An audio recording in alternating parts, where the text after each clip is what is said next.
Good evening. Welcome to the Torrance City Council meeting of January 24th, 2023. I call the meeting to order and ask our city clerk for a roll call, please.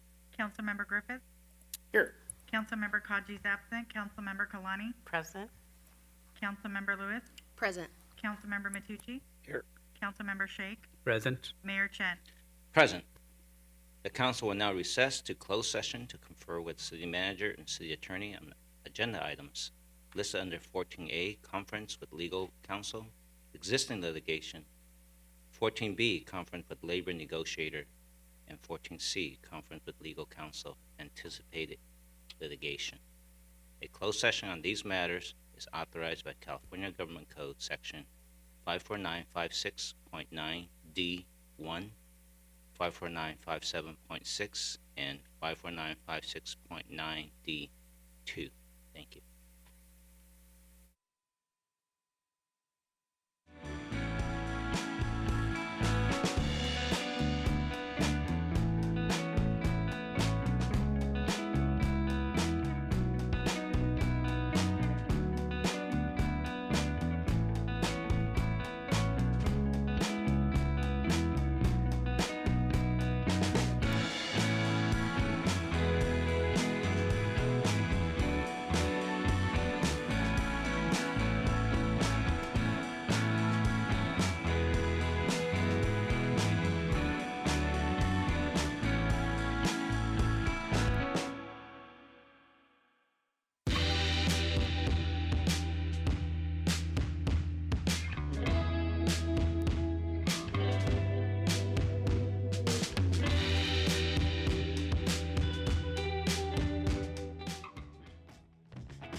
Conference.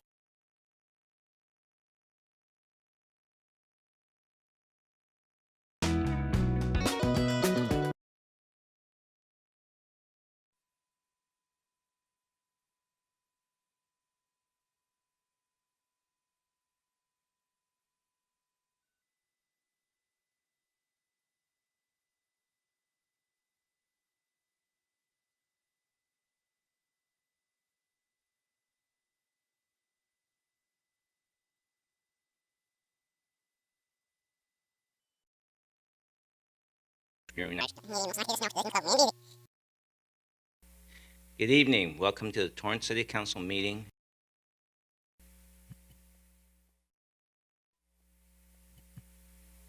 Good evening. Welcome to the Torrance City Council meeting of January 24th.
Good evening. We have been in closed session. City Manager, do you have any action items to report? Good evening, Your Honor. There are no action items. Thank you. Great, thank you. Thank you. I'd like to first take a moment of silence for the victims from the Monterey Park shooting this past Saturday. So will you all join us in a moment of silence? Bow your heads, and should you wish to, send them and their family a prayer.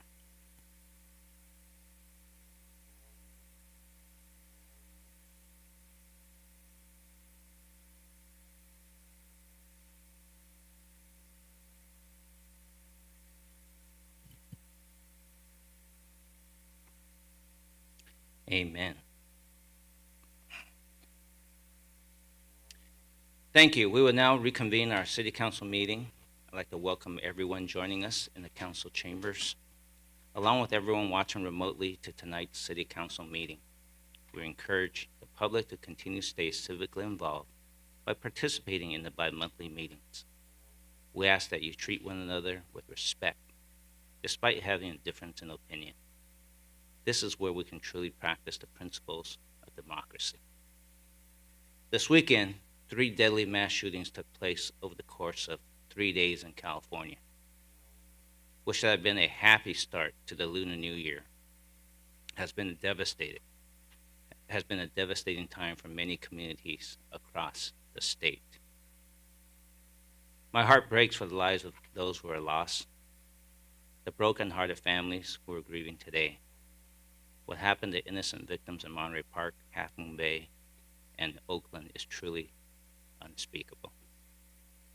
I want to acknowledge the law enforcement agencies who work collectively and effectively to track down the shooters from Monterey Park to Torrance. You have one of the hardest jobs in the world. Under the steadfast leadership of Torrance Police Chief Jay Hart, our officers were the first to arrive at a scene to respond to these kinds of cowardly acts of violence, to put their lives on the line every single day. I want to applaud you for your courage and swift actions.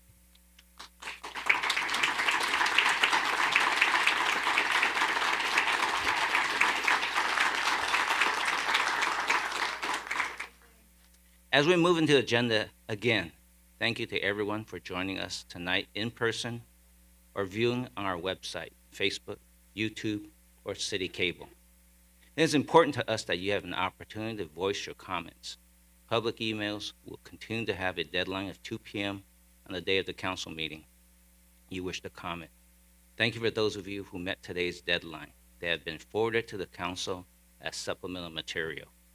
And believe me, there were a lot of emails, so we received every single one of them, just in case you were wondering. They've all been forwarded to us and will be entered in the public record. Any emails submitted after the deadline prior to adjournment will still be added to the public record. For all of you in attendance this evening, in just a few minutes, we will accept oral communications or public comments on items not on the agenda and consent items. So speaker cards are accepted before the start of the meeting, are entered into the speaker list. Those submitted after the meeting starts are not. However, you will still be able to speak once the list has been exhausted. You'll have up to 1 minute per speaker for a period of up to 15 minutes. The public may comment on administrative matters as they are considered, allowing up to 1 minute per speaker. Comments on public hearings allow up to 2 minutes per speaker. On public hearing, allow up to 2 minutes per speaker. I'm not aware that we have any public hearings tonight. The speaker clock starts as soon as you walk up to the microphone. Time limits are strictly enforced to ensure equal opportunity. We request that speakers keep their remarks brief and limited to the topic of discussion. At the end of the meeting, we'll have another up to 15 minutes for oral communications number 2, which will allow up to 1 minute per speaker. Remember, you can only participate in the oral communications once this evening. And just to give you a heads up, when you come to item 9B, I know there are a lot of people who may be interested in discussing. We're bringing that item up tonight purely for the purpose of accepting and file the minutes from the Transportation Committee. If you wish to speak something else related to the accepting and file of the minutes, you may do so, but I would recommend that you do it during the oral communications. We're now moving on to item 2, the flag salute and invocation. Is there anyone here in the audience who is a military veteran? Please stand or raise your hand so that we may recognize you. And remain standing.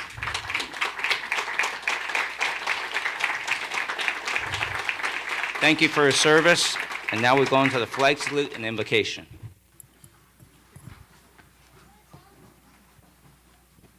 Flag salute led by Councilwoman Lewis and the invocation by Councilman Matucci. Thank you, Mayor. Hand over heart, begin. I pledge allegiance to the flag of the United States of America and to the republic for which it stands, one nation, under God, indivisible, with liberty and justice for all. Dear Lord, thank you once again for giving us the opportunity to come together to discuss and hopefully solve some of our most pressing issues. We pray for the victims and the families of all violent crimes, and we hope that tomorrow brings us a more loving and embracing world. Ask that you give us the strength to keep moving forward, the wisdom to make the right decisions, the heart to stay focused on our community's well-being, and the courage to use common sense even when not popular. I ask that we never give up on Torrance, and that we continue to fight the battles against those wanting to tear apart the fabric that holds our community together. Augustus once said, "I found Rome a city of bricks and left it a city of marble." Although Torrance has never been a city of bricks, we do realize that many issues still exist, and we should always strive to do better. I believe that with your guidance, Torrance will continue to shine, prosper, stay in the forefront, and continue being a leading role in the South Bay. May every voice be heard tonight and every option considered. In your name we pray, amen.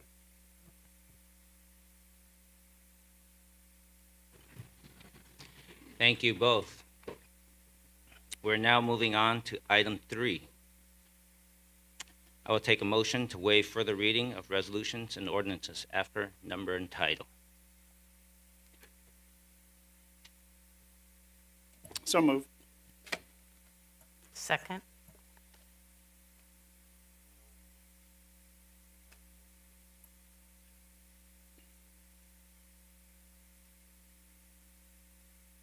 Start voting, please.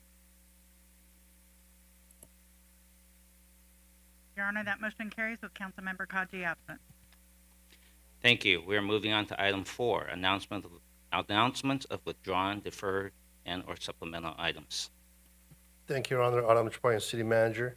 We are deferring item 9K from City Manager, which is review Assembly Bill 2348, and provide direction in introducing new state legislation to California State Assembly or Senate. We do have supplemental materials for item 6D, Police, Introduction of Chiefs Advisory Board. Item 7, Oral Communications. Item 8B from Police, accept and appropriate fiscal year 2023 federal discretionary funding for Police Department body-worn and in-camera cameras. Item 9B from Transportation Committee, accept and file December 14, 2022 meeting minutes. Item 9G from City Manager, approve side letter agreement between Torrance Firefighter Association, TFFA, and management regarding 40-hour assignments. And lastly, item 9H from City Manager, adopt resolutions pursuant to a memorandum of understanding setting forth the hours, wages, and working conditions for police, trainees, and fire recruits. Thank you, Your Honor. Thank you. I ask that we adjourn tonight's meeting in memory of Brian Henry, who passed away on December 23rd, 2022, at the age of 56. Prior to his passing, Brian served in the Public Works Department, Sanitation Division, as a wastewater technician. He was first hired by Public Works Department in February of 1990 as a temporary refuse worker. In October of 1997, he was hired as a full-time groundskeeper in the Park Services Division of the Community Service Department. In February of 2001, Brian was promoted to sewer maintenance worker, wastewater technician in the Public Works Department. Brian was employed a combined 32 years with the City of Torrance and was a lifetime resident of the South Bay. He enjoyed fishing, trips to Vegas, and participating on a bowling league at the Gable House. He was well liked and will be greatly missed by his coworkers. Brian is survived by his wife, Frances. Our deepest sympathy is with the Brian's family, friends, and coworkers. The Federal Legislative Advocacy Committee will meet on Tuesday, January 31st, 2023 at 3 p.m. The meeting will be held in the Leroy J. Jackson Council Chambers. The purpose of the meeting is to narrow down the list of priority projects for 2023 appropriations. The committee will also identify and recommend a potential date for a trip to meet with congressional and state representatives to discuss the benefits of the city's priority projects to obtain support for funding. Staff will bring back the committee's recommendation at a later date. Councilman Matucci.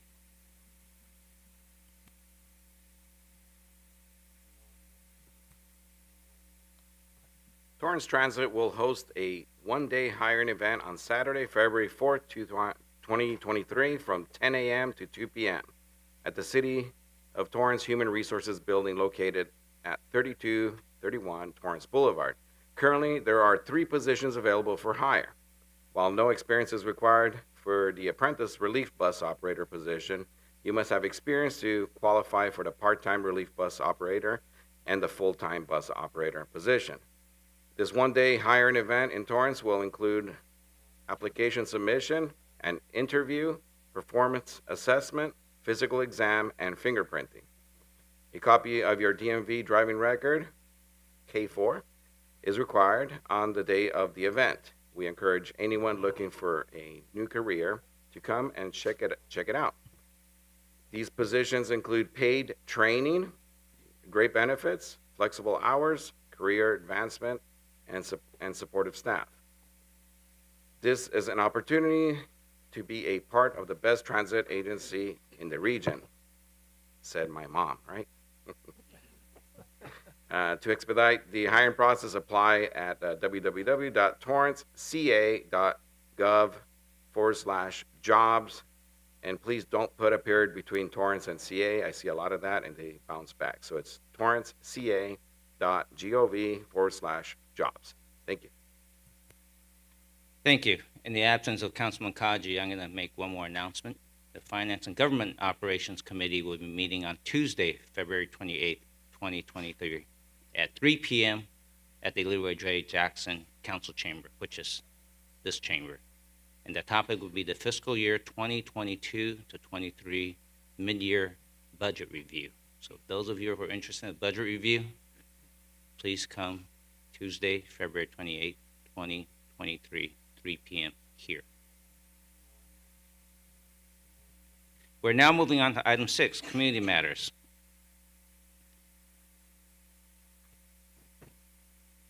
What I think I'm going to do, okay, item 6A and 6B will be adopted with one motion.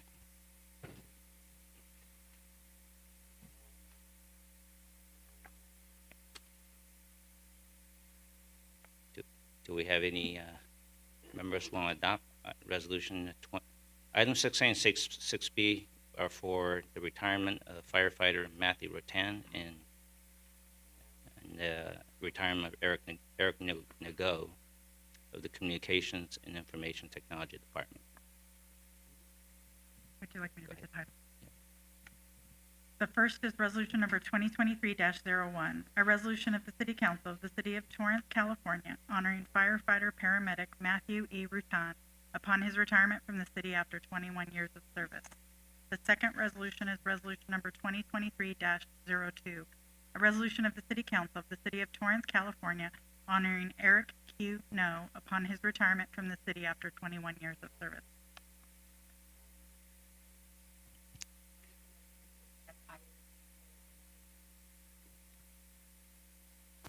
I make a motion to accept items 6A and 6B. Second. Start voting, please.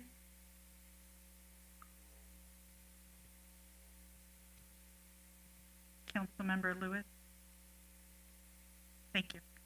Your Honor, that motion carried with Councilmember Kaji absent. Thank you. Item 6C. As a matter of fact, I think I would like the five members of the U.S. Marine, please come to the podium.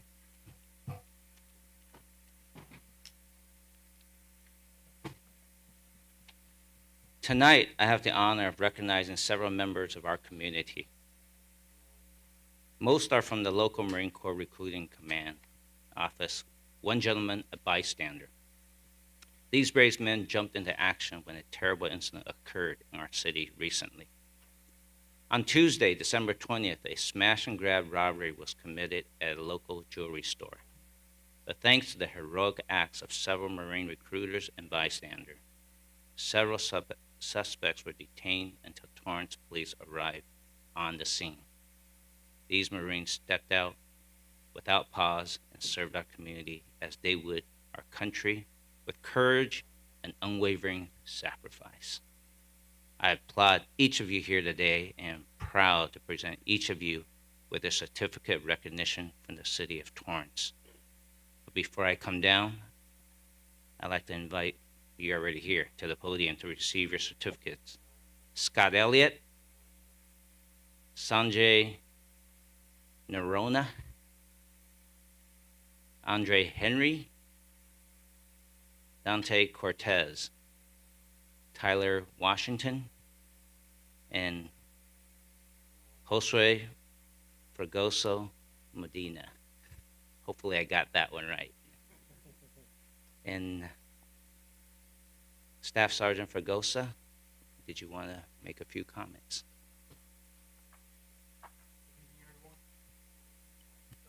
Foremost, there you go. Good evening. First and foremost, I want to thank everyone for having us over. I'm very appreciative, and we're all very humbled and honored to be here and to receive some form of recognition for what happened. It's just us being a steward of our community and just doing the right thing. So we definitely appreciate it a lot and appreciate the recognition. Thank you. Super.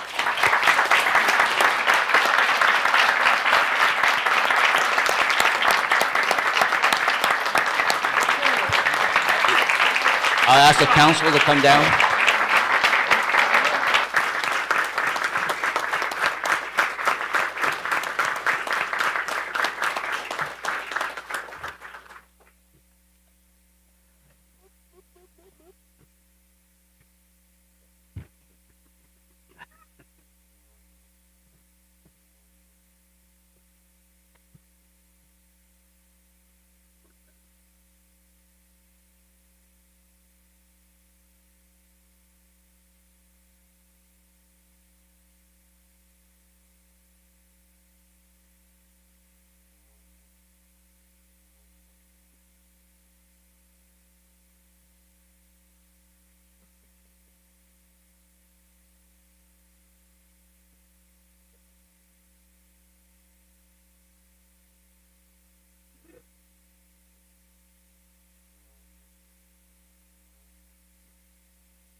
That's no lie. That's no lie.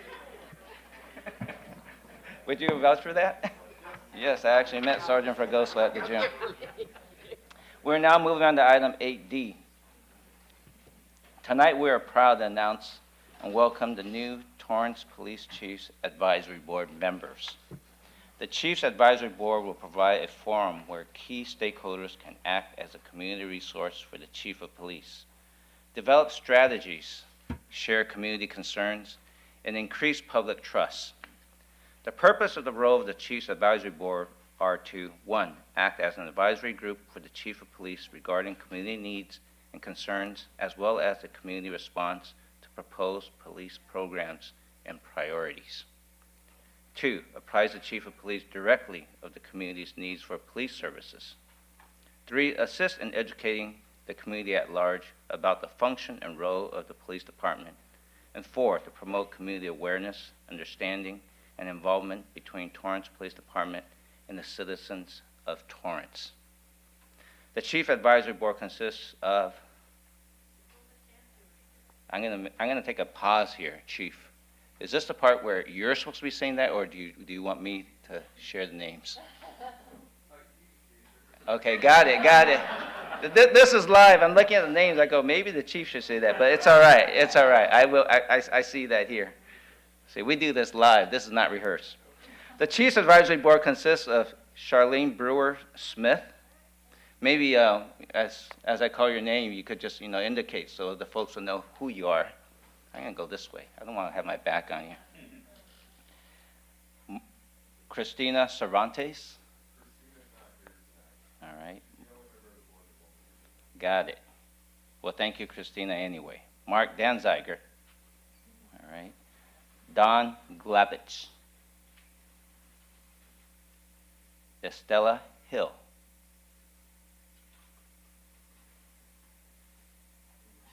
Rebecca Hong. Elise Imamura. Laura Lewis. Rafi Rubukas. Rocky Ruiz. Rachel Stevens. Carol Sua.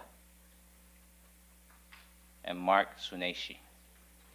The members selected represent our diverse community and have different backgrounds and experiences within the business, education, and faith-based communities, nonprofit organizations, public relations, and other areas that make them a key component of Torrance. I'd like to invite Chief Jay Hart to join us at the podium to say a few words.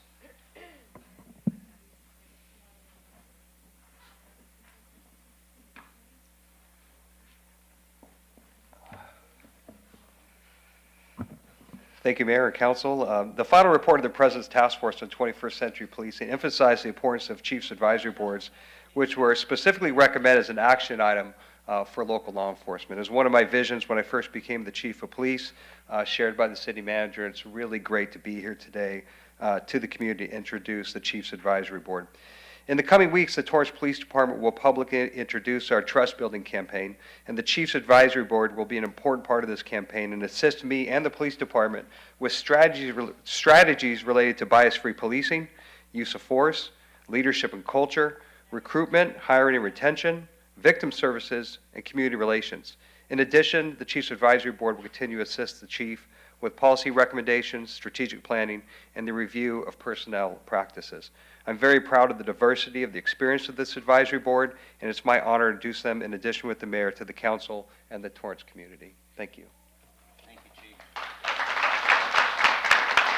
Would the advisory board please come forward, and the members of the council come down as well. We're going to take a photo together.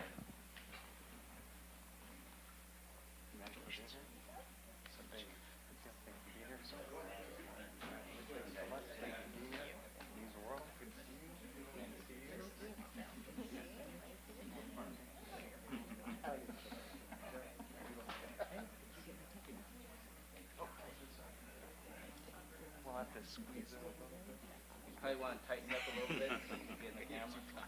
We'll have the council members take second deck, maybe.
with John.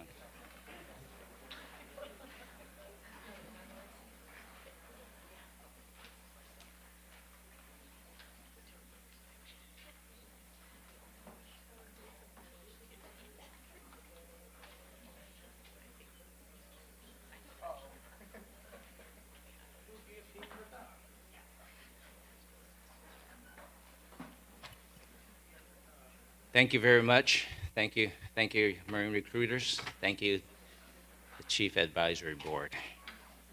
We're now moving on to item 6E from the police.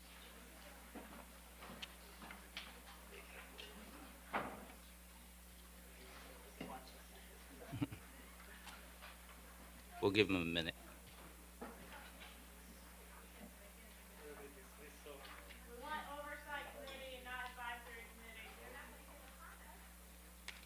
Ma'am, please do not shout from the public. You're disrupting our meeting.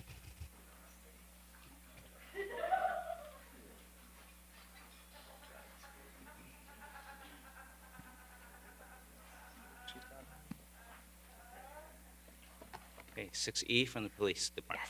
Good evening, Honorable Mayor and members of City Council. My name is Jane Chung from the Police Department. Item 6E is the recommendation of the Chief of Police that City Council accept and appropriate a $10,000 donation from the Torrance Refining Company, LLC, for the Torrance Police Department's John J. New Leadership Academy. I have a representative from the Torrance Refining Company, LLC, to present the check, as well as Miley Tai from the diversion program to formally accept the check for the program. Before Jaswina come up, let me read the portion that I believe you're all waiting for me to read. Yes. The Chief, in 2010, Torrance Police Department, in partnership with the Torrance Unified School District, developed a leadership program to assist our youth in the preparation for the journey through high school into adulthood. The John J. New Leadership Academy, named after former Torrance Police Chief, is a 10-week program designed for Torrance students who are preparing to enter high school. The program is presented by proven, effective instructors associated with Torrance Police Department's Juvenile Division Unit. The guidance provided by the instructors is invaluable to the program participants by assisting them in making sound decisions in a number of critical areas of their lives. These life lessons will continue to be beneficial to them as they develop into successful adults. The Torrance Refining Company is generously sponsoring this leadership program by donating funds that will enable the program to continue through 2023. The donation received tonight from Torrance Refining Company will fund 2 leadership programs in the current year. The Torrance Refining Company's support of the John J. New Leadership Academy benefits the entire community by positively influence Torrance youth. The City of Torrance, the Torrance Police Department, and the Torrance Unified School District are extremely grateful to the Torrance Refining Company and its ongoing commitment to our community. Now I'd like to invite Jaswina Lafayette from the Torrance Refining Company to present the donation to Torrance Police Chief Jay Hart and Juvenile Division Diversion Caseworker Miley Tai. Jaswina, you have some words? Yes. Good evening, Honorable Mayor, members of the City Council, and the Torrance community. I appreciate the opportunity to be here tonight. The Torrance Police Department is one of our community partners in safety, and we appreciate their dedication, outstanding work, and unwavering commitment to keeping our community safe. Beyond that, we are pleased and honored to also call the TPD and the city our partners in supporting our youth and their education. At the refinery, we are committed to supporting our youth and their education because we see our young people as our future workforce and the future leaders in our city and the community. And we recognize they face many challenges, especially this past few years, that can affect their learning. In addition to the great work of the Torrance Unified School District, which we also support, it is special programs such as these made possible through community partnerships that can pave the way for students, not just to survive, but to be empowered, to be motivated to learn and to thrive. As such, it is my pleasure to provide this $10,000 donation to continue our support of the John J. New Youth Leadership Academy. It is truly an honor to work with such a distinguished public safety organization, and we sincerely appreciate this partnership that can benefit the youth of Torrance and our entire community. Thank you very much.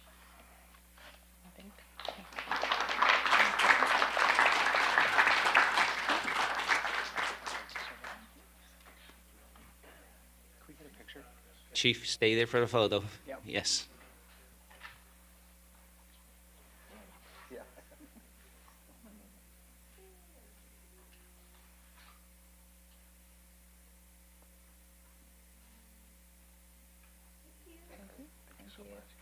Thank you, Torrance Refining Company. At this moment, while the Torrance Refining Company are still here, I'm going to pull forward item 8E from the Community Service Department.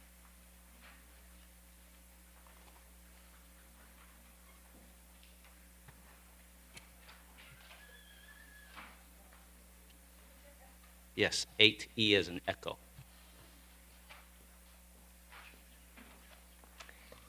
Good evening, Mayor and honorable members of the council. Heather Cousin, City Librarian, Community Services Department. The Community Services Department recommends the City Council accept and appropriate the donation of $15,000 from the Torrance Refining Company to support the North Torrance Library Homework Center, and accept and appropriate a donation in the amount of $2,500 from the Torrance Refining Company to support the library's science, technology, engineering, and math STEAM kits.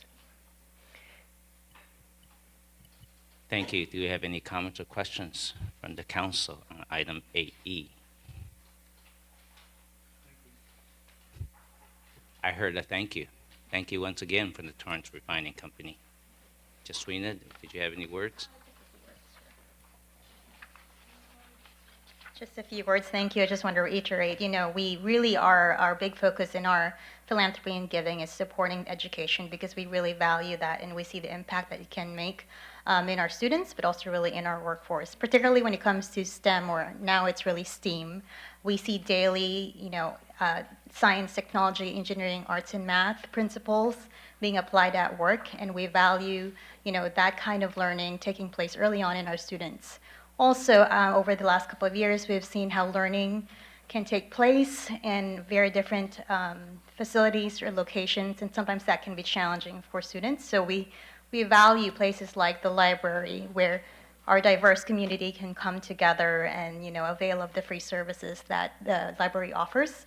And us being in North Torrance, we are proud to be North Torrance residents, I should say, as part of that community, and we are happy to support. I think it's still one of the most heavily used branch libraries in the city, and so we're happy to support and revitalize the North Torrance Homework Center. So thank you again for this opportunity to speak. Thank you, Torrance Refinery. Go ahead. Thank you. If I may, Your Honor, Yes. before you move forward, just echoing what Ms. Lafayette had to say, this homework center in North Torrance is very heavily used. We're in the process of rebranding and refreshing the area, but it is currently very popular in the afternoon. As Ms. Lafayette pointed out, North Torrance is one of our more popular branches, And it's one of those areas where it's not just a library, it's a community center. And that's one of the things that makes this partnership so special. And the STEAM kits that the Torrance Refining Company is supporting are not just centered in the North Torrance location. They circulate throughout our system and throughout our city. So this donation really means something important and special to the entire community. So we really thank them, and I thank them on behalf of the entire library and all of our community for having the opportunity to make these things available. It's really important to all of us. So thank you. Thank you. Thank you, Torrance Refinery Company. Your generosity is not unnoticed, and the entire community appreciates it. I'll take a motion to accept an appropriate donation from Torrance Refining Company for the Torrance Library. Motion to approve and accept item 8E with much appreciation. Thank you. Thank you. I second it. Start voting, please. Your Honor, that motion carries with Councilmember Kaji absent. Thank you very much. I think we have a photo there. Yeah, we'll keep. Please be there.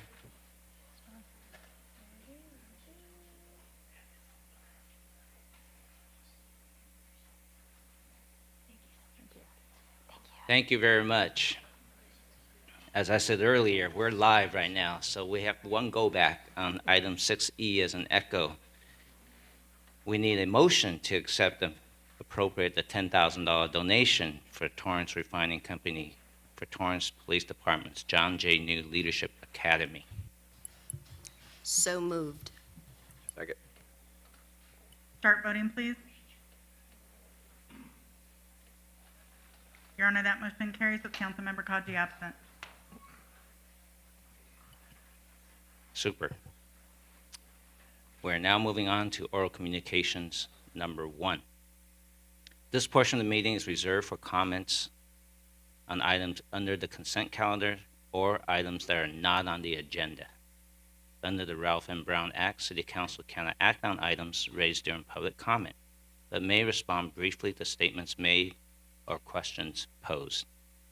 Request clarification or refer the item to staff. Speakers in the orals are limited to either oral communications number 1 or oral communications number 2, and no longer to 1 minute per speaker. Speakers, please turn off or leave your cell phones when you come to the microphone. If presenting handout material to the council, please provide 10 copies to the city clerk before speaking. City clerk? Lynn Robinson.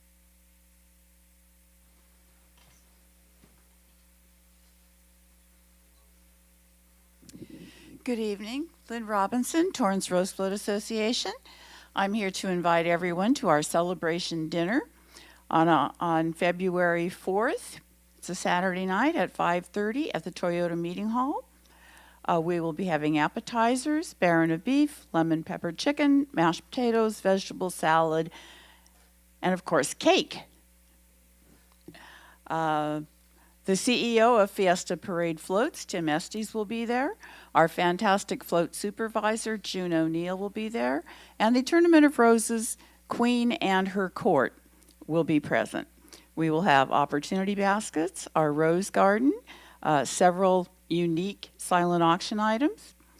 Tickets are $40 and they can be purchased online at torrancerosefloat.org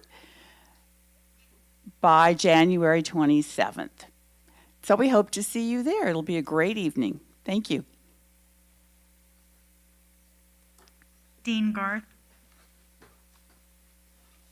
Well, I appreciate the opportunity to speak to the council as I have an issue with the code department.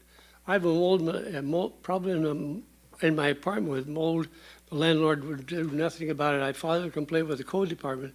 Mr. Torres was assigned to the job. No call was made to tell me that the work was complete. I've had to call him to find out. The result was unsatisfactory. I was able to discuss the matter with the manager, Mr. Martinez. Later, I tried to call him many times to ask two things, that he never returned any calls until I told him that I would escalate this issue. He called the next day and told me that he was no longer working on the matter. He said we'd send it to meditation. You have a full description of the issues of the documents that I'm have prepared for you. Thank you. Bob Kyoto.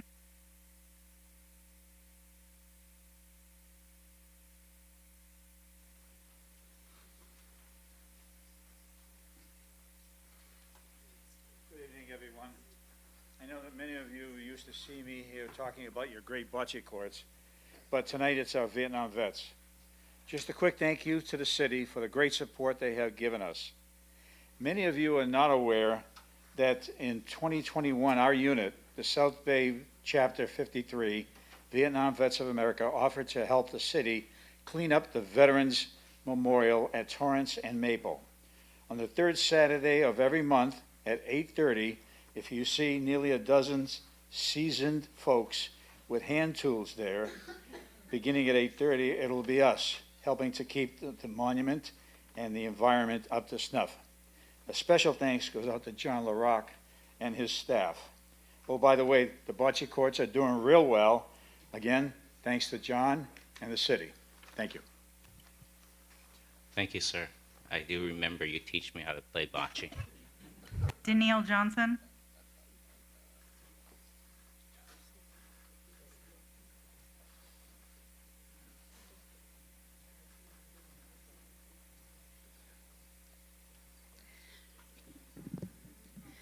Good evening, Mayor Chin and City Council members. You are invited to attend the opening reception for Bridging the Pacific LA Art of the Japanese Diaspora and Rochelle Botello's Free Fall on Saturday, January 28th from 6 to 9 p.m. at the Torrance Art Museum. The exhibits will run through Saturday, March 4th. In the main gallery, Bridging the Pacific LA Art of the Japanese Diaspora, featuring the work of Southern California's Japanese-American artists, celebrates the 50th anniversary of the Sister City program between the city of Kashiwa and the city of Torrance. Freefall in Gallery 2, Rochelle Botello's mixed media sculptures are an exploration into the complex and contradictory nature of everyday life. The museum is partnering with the Discover Torrance on a project called Window. The project is a rotating solo show curated by the museum staff and displayed at the storefront window of Discover Torrance at the Del Amo Mall. Maria Bjorkdahl's art will be featured through March. Carol Gillis.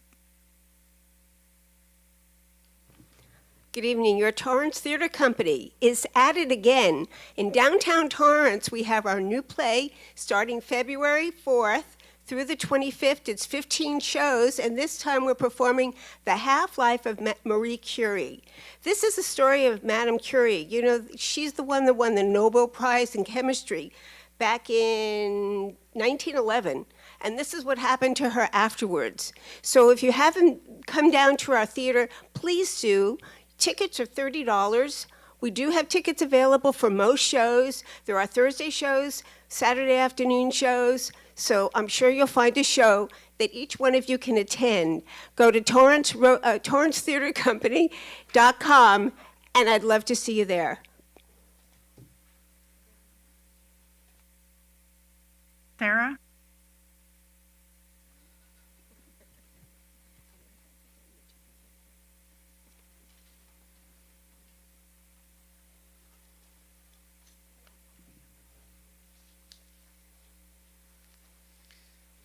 All right, first off, the description of the advisory committee itself says that it cannot review or hold any oversight over the police, so they don't really have power to do anything, and the members themselves are handpicked by the chief. So it kind of seems like the chief just made up a fuzzy, nice committee as lip service for himself. What we really need is a police oversight commission that's independent and that can hold Torrance accountable.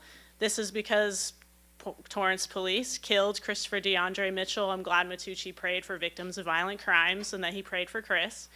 They killed him within 15 seconds, and then they're also involved, over 30 of their officers were involved in a racist text messaging thread that talked about lynching black people and making coffins for their kids. It's absolutely wrong. They've spent $10 million of your dollars in misconduct suits, and you still refuse to do anything about it. In addition, you dare to talk about 21st century policing standards when the pamphlet on the 21st century policing standards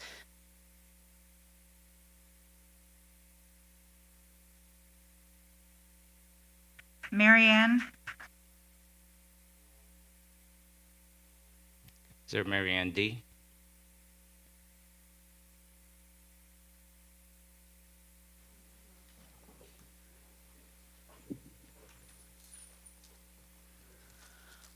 I'm here once again to ask that you put together a civilian oversight commission. I have to continue to echo the person who spoke before me's comments.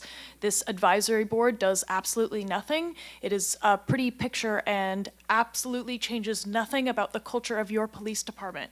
30 officers, that is a massive percentage of your police officers were involved in a racist text scandal that made it national and international news. Torrance, here. We could do something about that, all right? We have continued. It's been 4 years since Christopher DeAndre Mitchell was killed. 2 of the officers who were involved in that scandal were murderers of Christopher DeAndre Mitchell. You still need to fire one more. Matthew Concannon cannot continue to be on the force. He is a liability every single day that you continue to leave him on this police department. He will kill again. These officers continue to show that they are no better.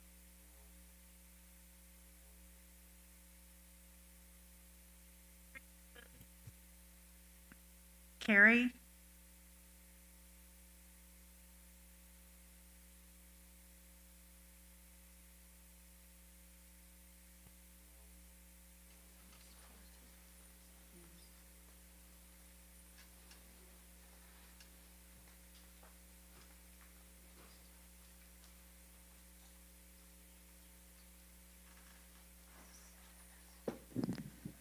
I echo everything the 2 people before me said. I too also want to acknowledge the tragedy, the heartbreaking tragedy here in California, and we obviously have a gun problem here in this country. More law enforcement is not the answer, and law enforcement didn't stop it. A local citizen grabbed the shooter's weapon. I stand here for Christopher DeAndre Mitchell, who died by police-escalated violence.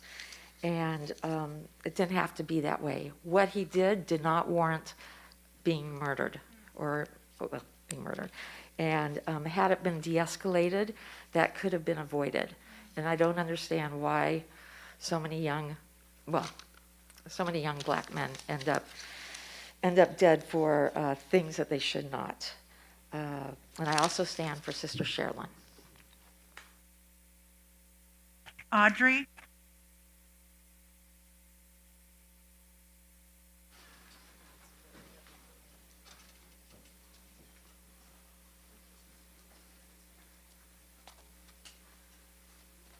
I am also here to amplify the name of Christopher DeAndre Mitchell, murdered by police over 4 years ago. So I just figure with all of this racism, anti-Semitism, and hate and violence in the police department that some of you, and hopefully some of the police, have some trouble sleeping. And I'm guessing maybe you all like self-medicate just a little bit to help you live with yourselves. And so I'm sure you must be familiar with the 12-step program that requires you to first admit that you have a problem. Admit you have a problem with racism. Admit you have a problem with anti-Semitism. And admit you have some kind of corruption in your system that is preventing you from taking the actions that have been demanded to form an oversight commission for the police and to fire Matthew Concannon. Sabrina,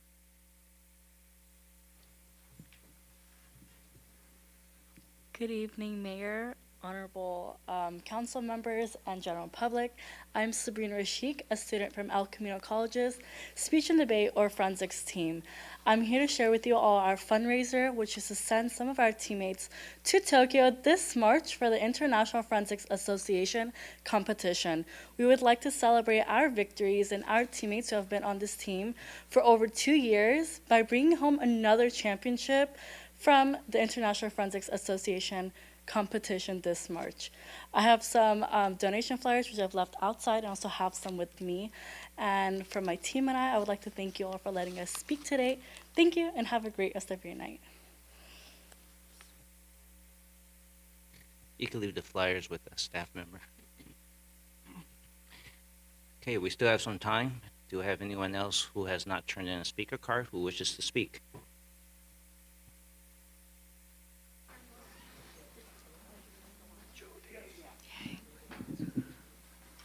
Good evening, Mayor and Council. I'd like to read an announcement from Michelle Ramirez. The majority of Torrance-based flight schools, including Sling, have voluntarily agreed not to use the South pattern for touch-and-go trainings while we work on a formal letter of agreement. The Torrance-based flight schools would still use the South pattern for flights departing the airport for a new destination as well as for landing. Again, this is a voluntary agreement. This is good news because the no left turn rule is the one thing that would really help the south side of Torrance from the impact of airport noise. However, we would like to see it as a permanent solution, not as a voluntary agreement. And perhaps it could be codified in leases or permits. We don't know, but we would like to see it become a permanent thing. Thank you very much.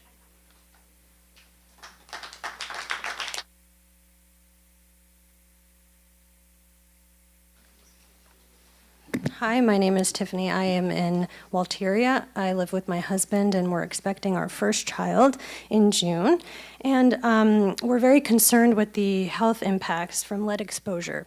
So, quoted from the EPA, when it comes to our children, the science is clear. Exposure to lead can cause irreversible and lifelong health effects. Aircraft that use leaded fuel are the dominant source of lead emissions to air in the country. Children's exposure to lead can cause irreversible and lifelong health effects. No safe lead level in children has been identified. Even low levels of lead in blood have been shown to affect IQ, ability to pay attention, and academic achievement. In adults, health impacts from lead exposure can include cardiovascular effects, increased blood pressure, and incidence of hypertension, decreased kidney function, and reproductive issues.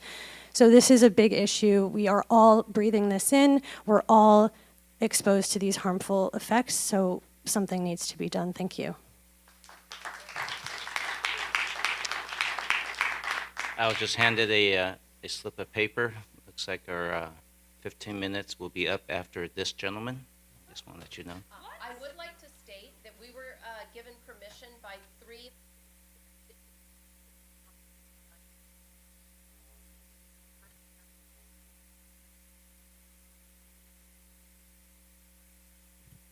We will still take 9B when 9B comes up, just so you know. We're not skipping that item. Go ahead, sir. 9B will be discussing the item per the agenda to review the Transportation Committee's minutes. I think on the 13th. I request that the Transportation Committee and the Council considers all the potential noise abatement actions presented and acts with urgency. And if that means fighting or a lawsuit with the FAA to represent your residents, please do so. We're asking pilots to do what they did pre-2020, which I believe is a relatively nice thing to ask, and not let the airport ruin our lives. Thank you.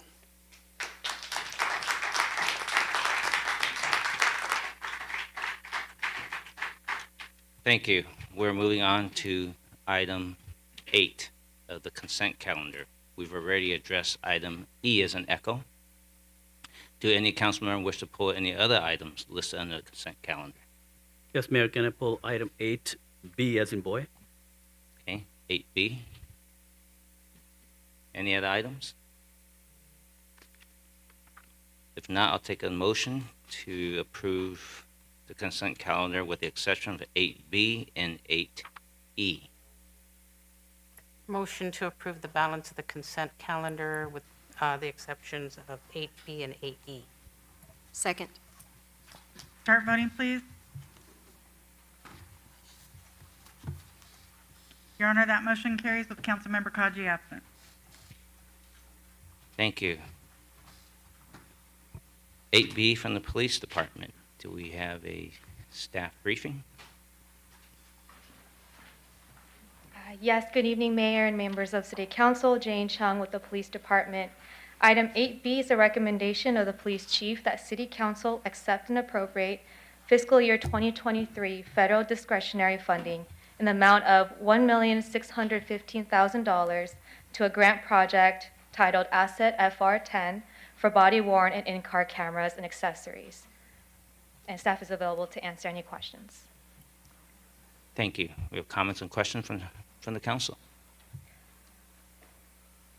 Thank you, Mayor. I just have a couple comments. And the number one is that a few meetings ago, we approved the funding for 200 body-worn cameras and 50 in-car cameras. But now, with the help of our city staff and the leadership of Chief Hart and other staff, I want to just acknowledge and thank you for using other resources and not using, and basically using the grant funding to secure these funds. I just wanted to thank you for your efforts and thank you for the leadership doing this. Thank you. Thank you. Any other comments or questions from the council? If not, do we have any comments or questions from the public?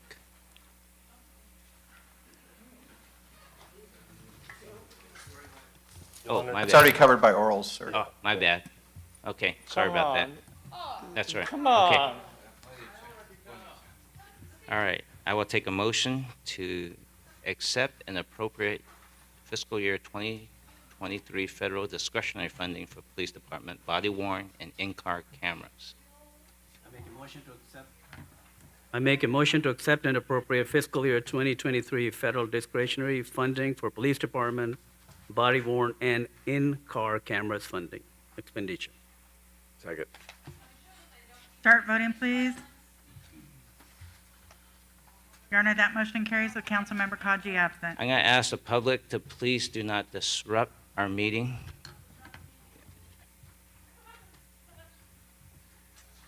Especially the lady who just put her mask on. Please do not disrupt our meeting. This is a warning. And the one that's flipping up and down. Yes, you too.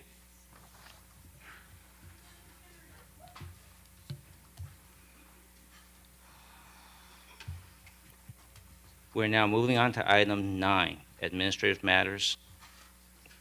Item 9A from the City Council, Federal Legislative Advocacy Committee. Is there a staff presentation?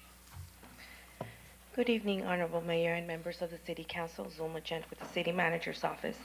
Item 9A is a recommendation of the Federal Legislative Advocacy Committee that City Council accept and file the report from the December 7, 2022 committee meeting. At that meeting, staff presented the city's priority projects to the committee, and a total of 22 projects were presented to the Federal Legislative Committee by various cities' departments. All projects have been identified based on the impact of quality of life and public safety to the city of Torrance. The document is a living document and can be modified and updated as priorities and needs fluctuate. As stated by PD, they did receive federal funding for their camera-worn body cameras, so that request will be retracted from that list. The committee was also presented with a brief federal legislative update by David Haynes from Vance Goyak Associates, the city's federal legislative consulting firm. The committee voted to review each project and reconvene at a later date.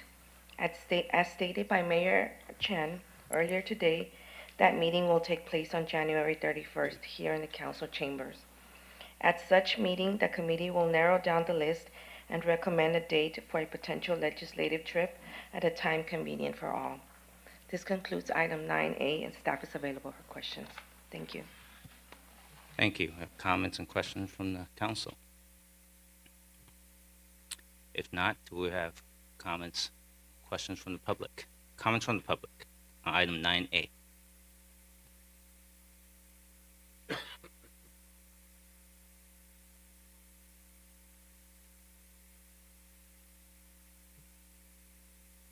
Okay, if not, Hello, this is Andy Porchop. I almost had you. No, I just was polite to give people a chance. But I ask you, what the hell is $7.2 million up to $9.7 million downtown public parking structure? You kidding me? You kidding me? We don't have money, but we want for your pet project $10 million for parking structure. Then you have 25 million for a new fire administration building. They're hanging at the beach, man. They're hanging at the beach. Why we need a building? Or if you build one, build it at the beach, you know?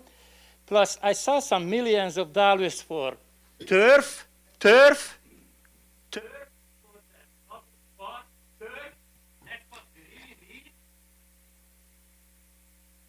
Anyone else from the public?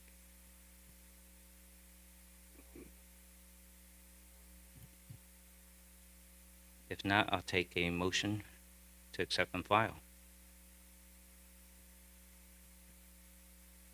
So moved.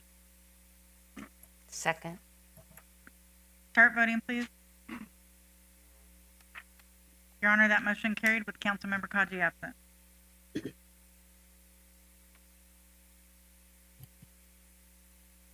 We're now moving on to item 9B from the Transportation Committee. Is there a staff presentation? Good evening, Your Honor, members of the City Council, Carlos Huizar, Management Associate of the City Manager's Office, and also Staff Liaison for the Transportation Committee. So this evening's Transportation Committee item is a recommendation that City Council accept and file the December 14, 2022 meeting minutes. There is supplemental material available for your review. At its meeting of December 14, 2022, the Transportation Committee was presented with an item to review options of easing repetitive training flights over adjacent neighborhoods. Amongst those items discussed were reducing training flights, limiting the south runway, and changing training hours. During the meeting, a number of pilots and flight schools indicated a willingness to work with the residents and advance measures that can assist with addressing the noise and frequency of operations that would be which has been leading to increased citizens' concerns. After hearing both the residents and pilot community, the Transportation Committee directed staff to work with the base flight schools and pilot association to develop a voluntary letter of agreement that would address residents' concerns. This agreement will ultimately be developed with input from airport operators, residents, and the FAA. I do want to allow an opportunity for our General Services Director to provide an update of the staff involvement so far. So I'll go ahead and leave it up to Sean to provide some summary of the events. Thank you, Carlos. Subsequent to that meeting of December 14th, staff has had an initial meeting with our flight schools that happened on January 18th, whereas the flight schools volunteered, and it was our first step towards a voluntary letter of agreement that use of the south pattern for training would be eliminated. The south runway would only be used for arrivals and departures, and then the flight schools would not only utilize other airports in the region, but they would also try to stagger their flights as much as possible to reduce the saturation in the air. This was just the first of meetings to come. We are going to be having a follow-up meeting with the flight schools and see how things are going, and then after that, we will be having meetings with the general public, and then further down the road, we will bring that item back to the Transportation Committee with hopefully a draft, a voluntary letter of agreement from the flight schools. And I'm available for questions. Thank you. Thank you. Looks like we have some folks that's clicked in. Councilman Griffiths. Thank you, Mayor. Everybody get comfortable. The airport's in my district, District 6, and I've been on the council now in my 9th year, and I really view the airport as an asset to our community. However, in the last year or two, in my opinion, the airport's become a public nuisance.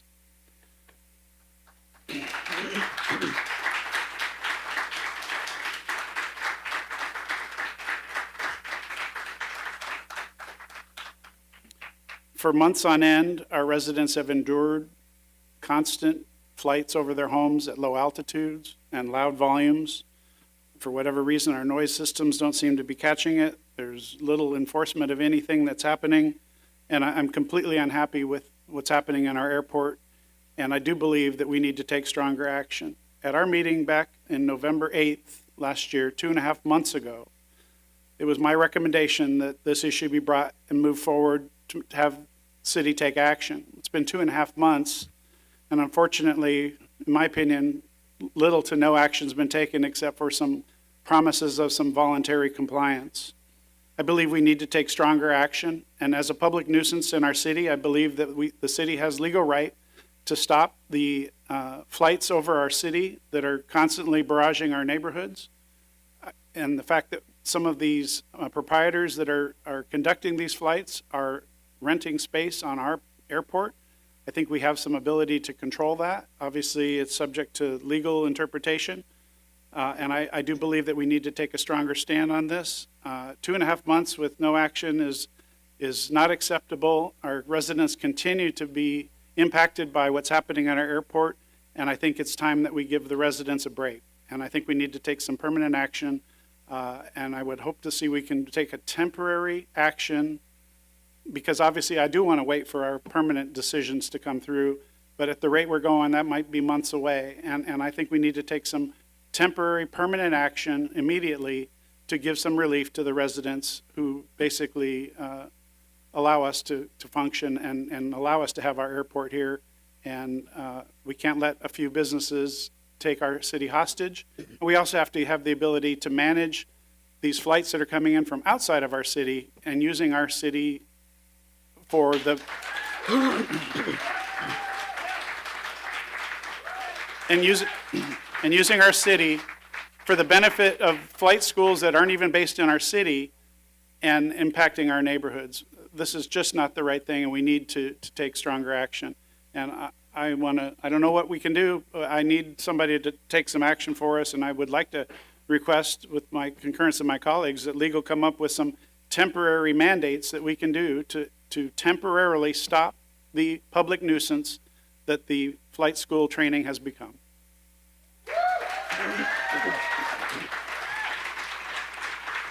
Councilwoman Lewis. Thank you, After it Mayor. settles down. No problem, thank you. I do concur with some of what Council Member Griffith says. However, we did advise that we would not take any other action tonight on the airport other than to verify the accuracy of the minutes from the Transportation Committee meeting on December 14th. And that's what I hope that we will do. That will give us the time for legal counsel interpretation, for us to study both issues equally, which many of us on this dais has done. We've studied both sides. And I also wanted to put on for the record, I saw in one of our supplementals that staff, it said staff and the Transportation Committee met with the Torrance Airport Association, and that's not true. That meeting never happened. There were not members of the Transportation Committee. It was in one of the not the staff supplementals, but the emails. Several of the emails indicating that on that January 18th meeting that members of the Transportation Committee was there. We were not there. It's going to take some time, and we want to make sure that before we do anything that we are legally able to do so, because what we don't want to do is do anything that puts a temporary stop and then find out that we were in violation of an order. I agree that there's way too many flights. I would like for there not to be touch and goes at Torrance Airport from transient airports. If you belong in Torrance, belong in Torrance. But I also agree that the residents deserve some type of peace. It's even starting to drone over West Torrance because they're using the north pattern now.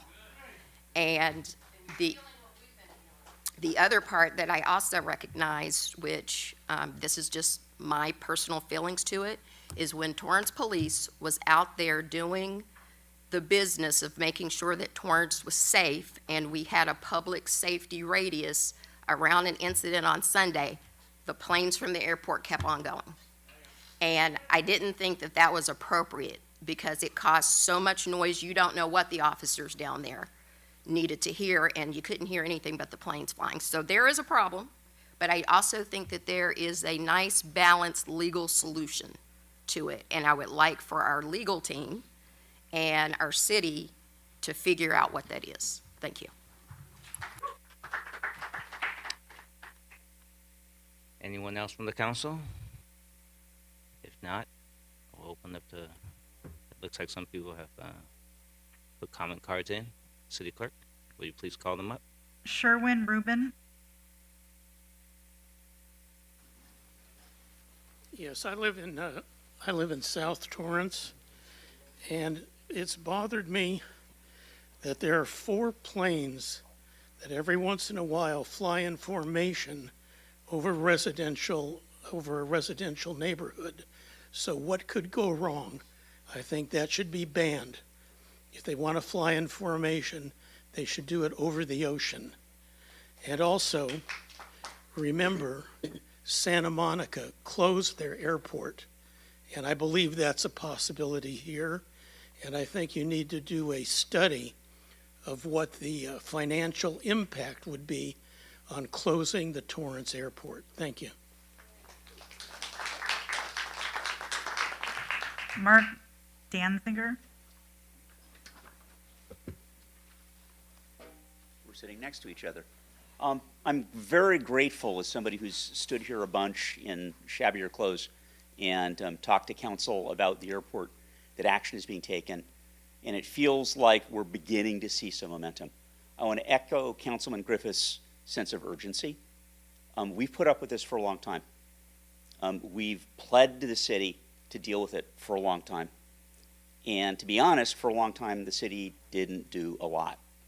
I want to point out that we have not yet, as members of the community, I'm speaking on behalf of a neighborhood association, been invited to these conversations. And I think it's fairly important that we not see kind of a deal cut between TAA and the city without input from the community. And I want to close on one note, which is the airport is the city's biggest asset. We allow a bunch of people recreational use of it, which is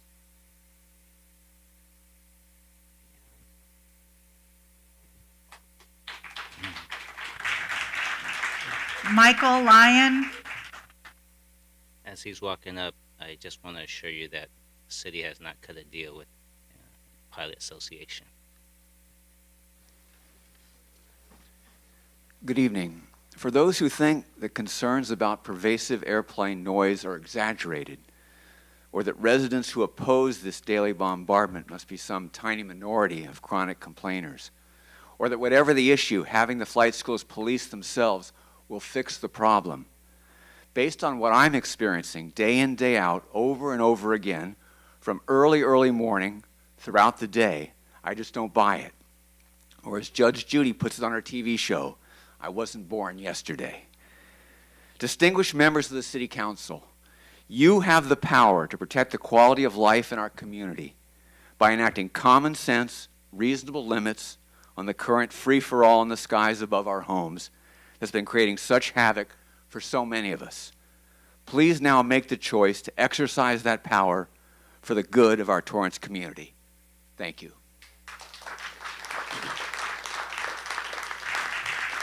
Pam Popovich,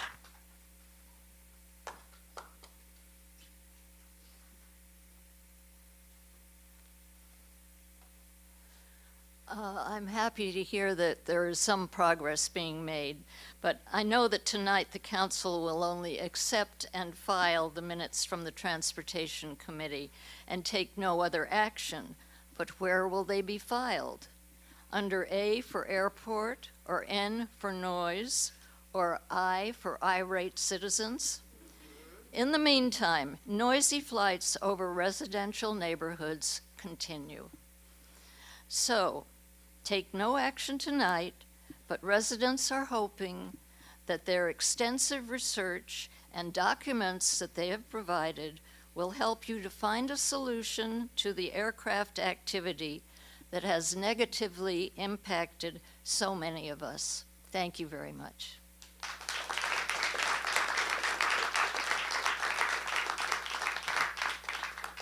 Barbara Marriott.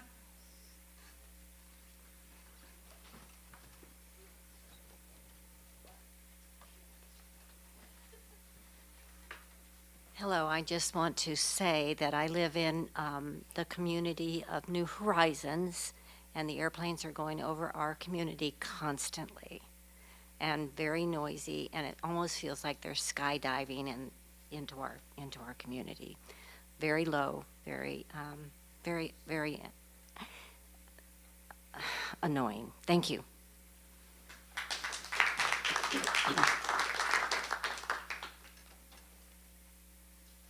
Tom Newman, Eric Fine, and Tiffany. You can just line up behind each other so you save some walking time. Yeah, I attended that December meeting, and I got the distinct impression that the community was going to be meeting with the TAA people and with staff, and to find out that that has not happened is a little concerning. And then I hear from a council member that the committee didn't meet. I wonder, did any individual on the committee meet with TAA? And if so, I just wanted to point out to you that with 27 seconds left, it looks really bad if you're having private meetings when the community is excluded. I mean, it looks nasty. It's kind of like LA City, you know, where Huizar was making his own little deals. You know, and maybe nobody's making a little deal, a private deal.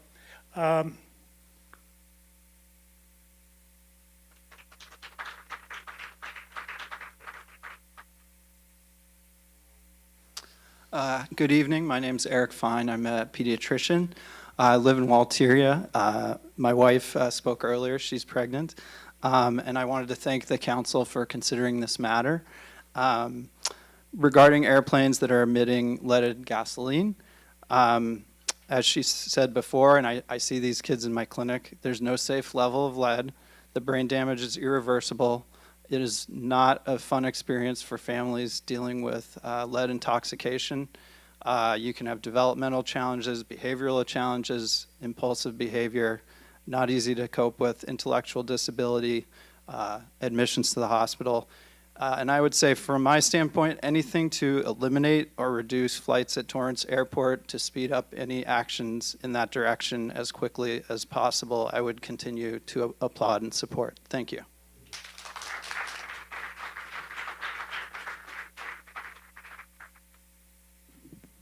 Hi, Tiffany again. I second everything everyone's been saying about the airport. Thank you, Griffiths, Councilman Griffiths, my husband, everything he said. So it's not just about the noise. For me, it goes a lot deeper. I am bringing this child into this world, and to not be able to give her, it's a girl, the greatest life that I could possibly give, and for everybody that's here, and especially in South Torrance, breathing in this leaded fuel constantly. I mean, planes are over our houses all the time. Ms. Milan, I'll have to cut you. You actually already spoke under the orals on this topic. Oh, I thought I couldn't do two orals. Well, you just did the second one just now. This is under 9B. But you're talking the same issue. Okay, well, anyway, it's about the lead and not the noise. Understand. Thank you. Let someone else please come up. Thank you.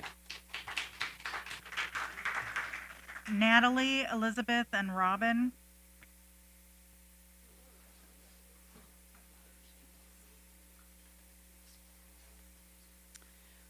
The number of residents bothered by TOA far outweigh the financial benefits to Torrance that the pilots, students, and associated businesses profess that they do. We have far more economic influence on Torrance than they. I do understand legal considerations are paramount, but I also know that legal process can be accelerated, and to please do so. Thank you.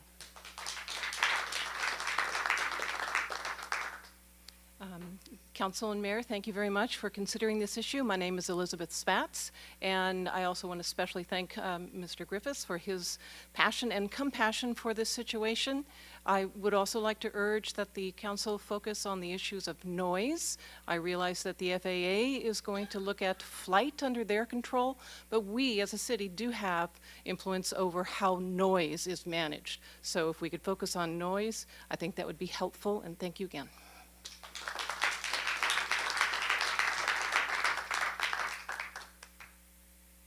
Robin, Cheryl, and Steve.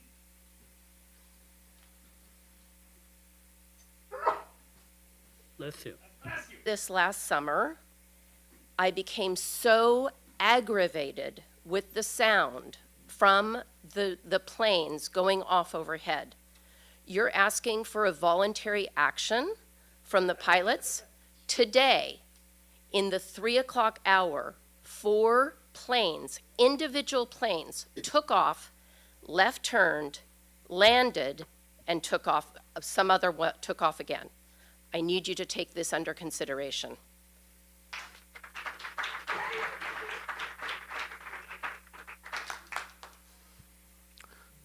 Mayor Chen, City Council, my name is Stephen Marcusa. I live in West Hollywood. I second everything that has been said before me, and I think that a strong, enforceable no left turn rule would go a long way to helping abate the noise pollution that we're currently suffering over West Torrance and Southwest Torrance. Thank you.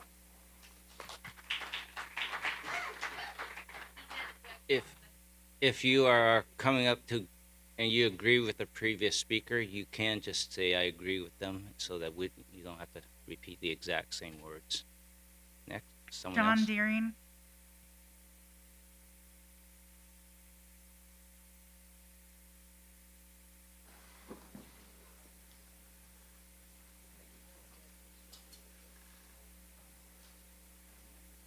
My time starts now. Okay.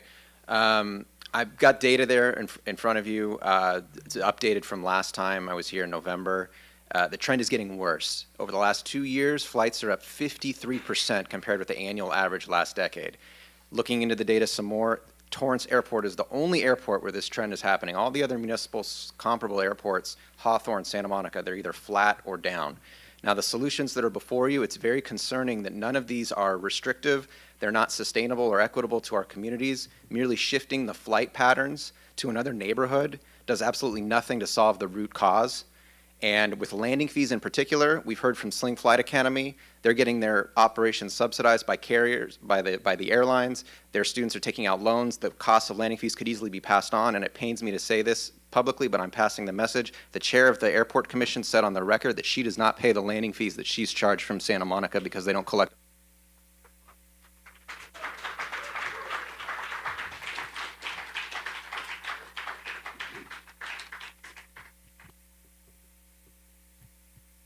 Okay, I think we've taken comment cards. We'll take additional public comments. And if you're just echoing someone else, just say, I agree with the previous comment. If you have something that's different, we'll invite you up.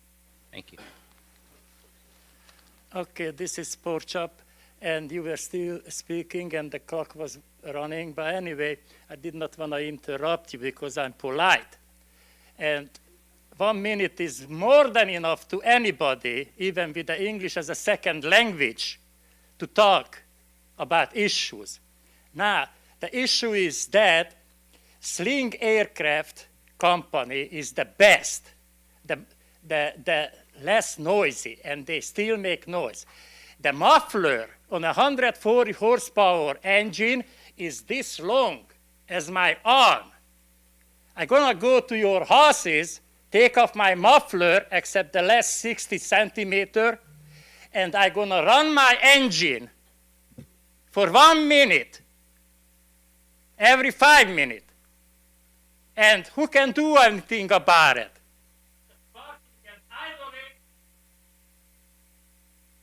Thank you, and thank you, Mr. Griffith. Thank you, sir. Your time is up.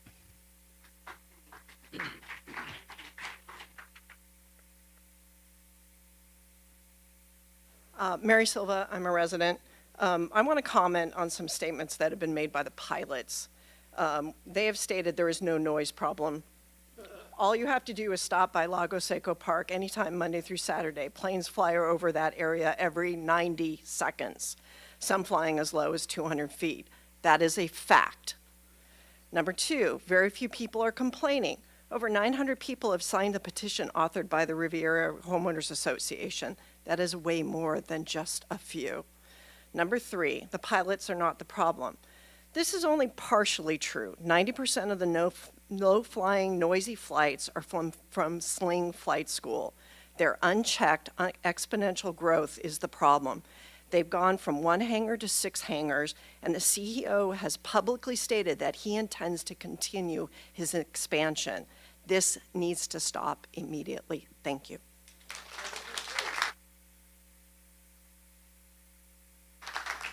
Hi, my name is Richard Katz, and I'm a Torrance resident. My wife and I have lived in Torrance and brought up our children here since 1985. And just wanted to say, I'm not going to echo what everyone else said, but it's perfect. It's absolutely correct. But what I am going to say is that you do have the power to do things. You can't. The FAA doesn't permit you to dictate what goes on in the air, but they do they don't dictate what you can do on the ground. You don't even have to have an airport. The FAA has no power over that, but you do have the power to not renew leases, to close some of the hangars, have fewer planes, use the land for other purposes where you can actually get some good revenue.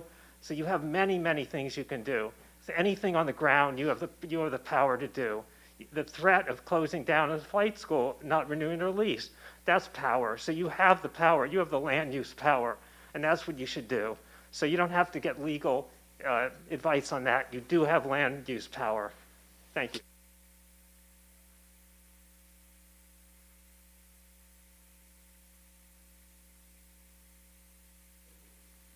Good evening. My name is Steve Bosma. I have lived in Torrance, south of the airport, for over 50 years. And to be honest, I'm here tonight because I've had it. The noise is just outrageous. I'm seconding no left turns, and I think the gas is an issue too. No lead. That's it. Thank you.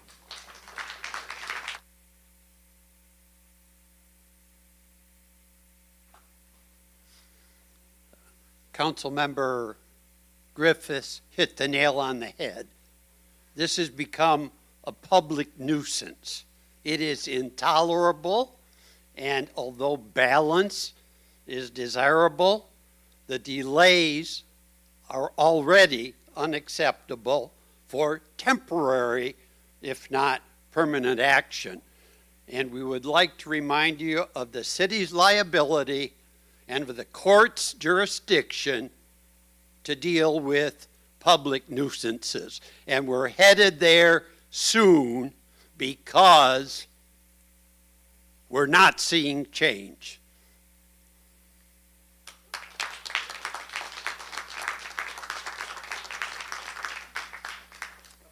Hi, my name is Janet Katz. I live 2 blocks north of Lago Seco Park. We've been here since 1985, and the noise has become intolerable. We have flights going over off and on literally all day long. And one thing about the leaded fuel, I believe you do have the ability, I mean, of course you'll check with legal, you have the ability to stop selling it. Another issue is there's a way to track the flights. And a good day for us if there are under 40 flights going right overhead, but they're still so loud. We can't be in our backyard. It's impossible, as somebody said, Monday through Saturday. And a bad day is, and we're not even home all day, 120 flights. And that's one plane going over and over and over. I did.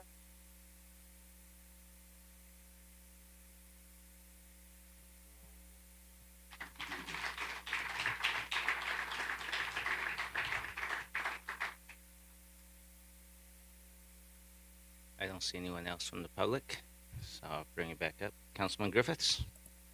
Thank you, Mayor.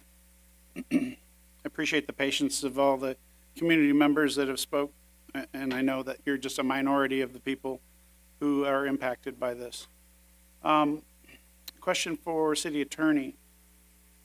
How do we officially declare something a public nuisance?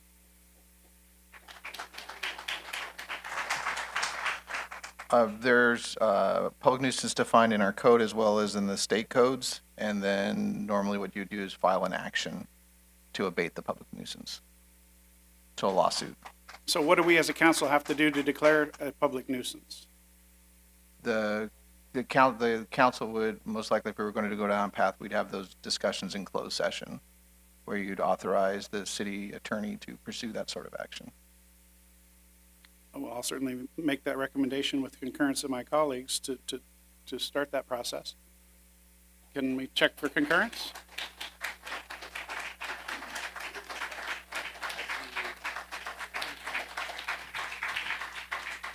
I think he's asking for a thumbs up, thumbs down. I see one. Okay, before you give concurrence. I just want concurrence, as what per the city attorney said, to have a closed session to discuss the possibility of declaring a public nuisance with the incessant training flights in our city. Okay. Thank you. Did I count? I just want to make sure I got them all. Okay. Yeah, I think you got unanimous. Got it. Okay. So. Thank you all for that. I'd also like in that same thing to consider including moratoriums on any new or modified leases to any businesses on our airport for training schools. And then lastly, I'd like to see if there's any legalities for imposing restrictions on flight schools outside of Torrance using our airport.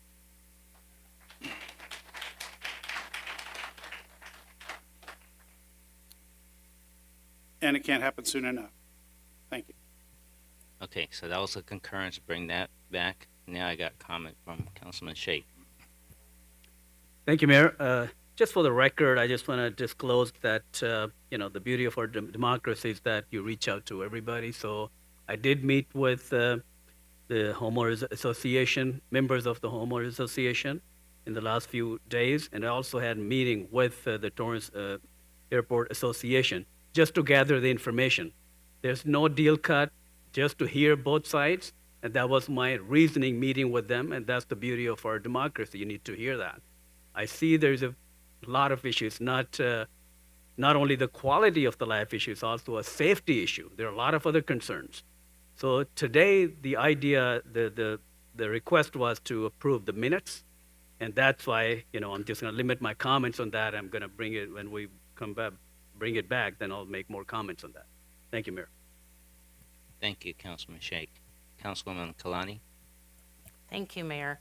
I just want it to be clear that I do also feel that the airport has become a nuisance with the noise. It is intolerable. But with that said, I support the airport. I believe it is an asset to our city. I believe there's a lot of people that have been residents of the airport as far as in their hangars that have been flying friendly and flying correctly. So yes, it's a nuisance, but I also support the airport completely. Thank you. Thank you. With all that, I'll take a motion to accept and file the December 14 Transportation Committee meeting minutes. I'll move to accept and file.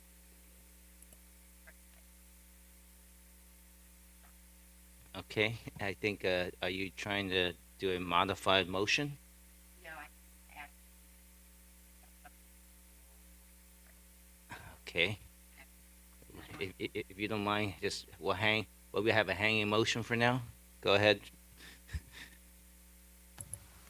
Sorry, I was having some mouse issues. My question's for the city attorney. I just wanted to make sure that we can clarify on record the meetings that have been happening, because there seems to be a perception that we're having council meetings and committee meetings without the proper public notification. As far as I understand it, there's been a meeting of the council in November, a meeting of the Transportation Committee in December, and then there was a meeting between staff and the flight academies in January. That was at the request of the Transportation Committee. But there was not an intent to exclude anyone.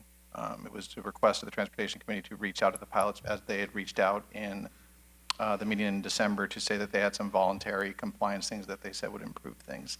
And the only other meeting that I'm aware of is the one disclosed by Councilman Shake. Perfect. And Mr. Ramirez, you were at that meeting, correct? Yes. Were there any Transportation Committee members there? No. Okay, thank you. So I will disclose, I met with the Torrance Airport Association to see their side. I also met with the Reformed Torrance Airport Group and a couple of homeowners associations, and I did some research myself. I've done research on unleaded fuel. I've sat at Rocket Ship Park more than 3 or 4 times already and started to move around the city. I just want to make sure that any recommendation for action that will not be tonight is taken and thoughtfully planned out, looking at everything. So I just wanted to disclose that before I finished. Thank you. Councilman Matucci. Thank you, Mayor. I just, maybe some of you might be thinking, wow, Matucci's awfully quiet tonight. What's going on? Well, it's because this is an accept and file item. We're just really just here to accept and file. And once we bring back the item, that's when we discuss all the, strategic approaches and everything else. So I just think we're kind of maybe jumping the gun on this. But since we're on the subject, there was one thing I think that's missing. I just kind of noticed it right now is we did talk. I don't know if it was in the direction, but we did talk about the possibilities of repurposing the airport at the meeting, if I remember correctly. And I didn't see anything in there that was going to bring back any kind of research. If I remember correctly, we talked about even exploring that option. I believe that might have been the meeting from November, the council meeting, not the Transportation Committee meeting. I believe that was the meeting. I believe Councilman Kaji was one of the ones who'd mentioned that, along with, I believe yourself had talked about potentials there. But I believe that was from the November City Council meeting, not the December Transportation Committee meeting. Okay, if I remember correctly, there was some discussion on that. But, if we could just not put that aside and bring it back with some research, because I believe some of the feedback we got is that we could hypothetically convert it to something else. Of course, there's leases and everything else to deal with, but there's also that option on the table. So, we have to really look at all the different legal options, because if the FAA and a few attorneys that come to us and say you can't do this, this, and that, then we need to look at plan B, C, and D, because I live in the flight path as well, and it's a pain. I mean, it is a lot of flights. I get it, So we do need to do something, but I don't think this is the actual item to discuss those things. So for now, I think we should just accept and file, bring back an item sooner than later, and I believe in January we were going to bring. Can we bring back an item within the? No, actually, the next meeting is when? February. February. Yeah. So obviously, I mean, time is of the essence. We've been talking about this a long time, so I think the sooner we bring back something, the better.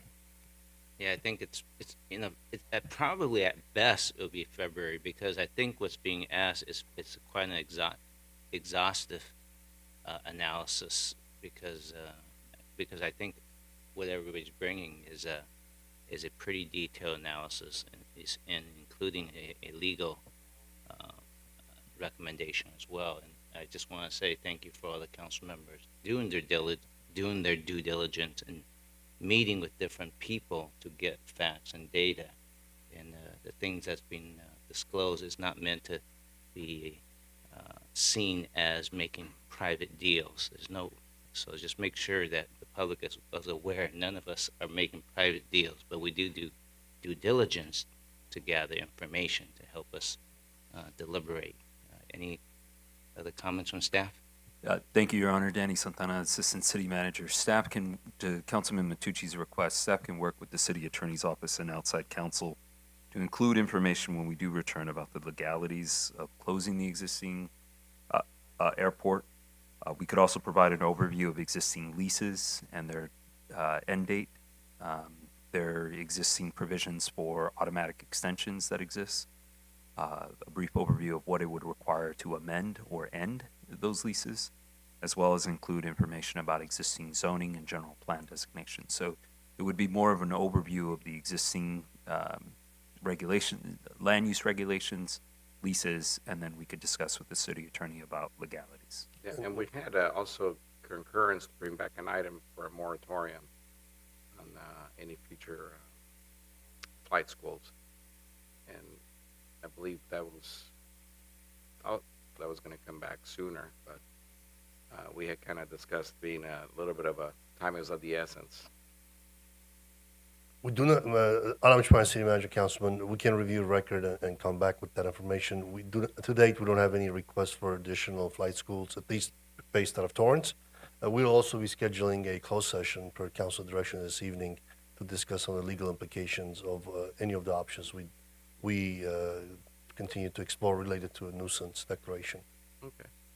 And just for the record, I did direct the General Services Director and Community Development Director to engage in additional meetings with our HOAs and community members to ensure that we do have a fair and balanced approach to this process. Yeah, appreciate it. Thank you. Thank you, guys. I think with that, we had a hanging motion. Is the motion clear enough what the staff needs to do? Okay, I think we have a motion by Councilman Griffith and a second by Councilwoman Lewis. Please. Your Honor, that motion carries with Councilmember Kaji absent.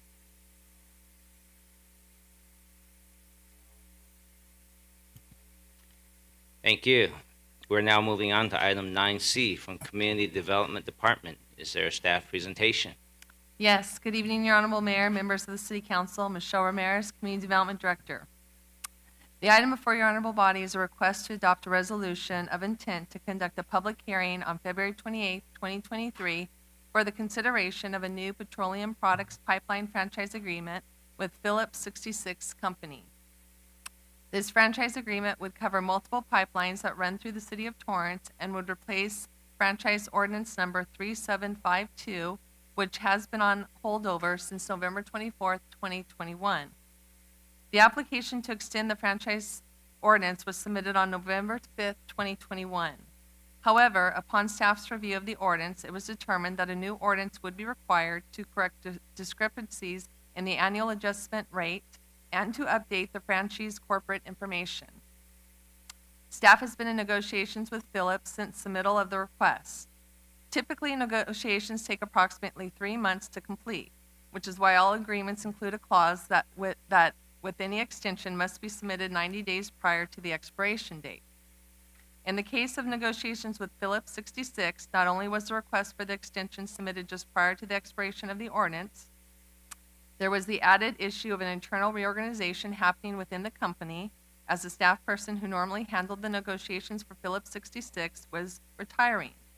This added to the abnormally longer time to finalize the new franchise agreement, as the new agreement went through several employees and layers of review by the company. As negotiations continued over the last year, Phillips 66 has continued to pay the original approved franchise fee.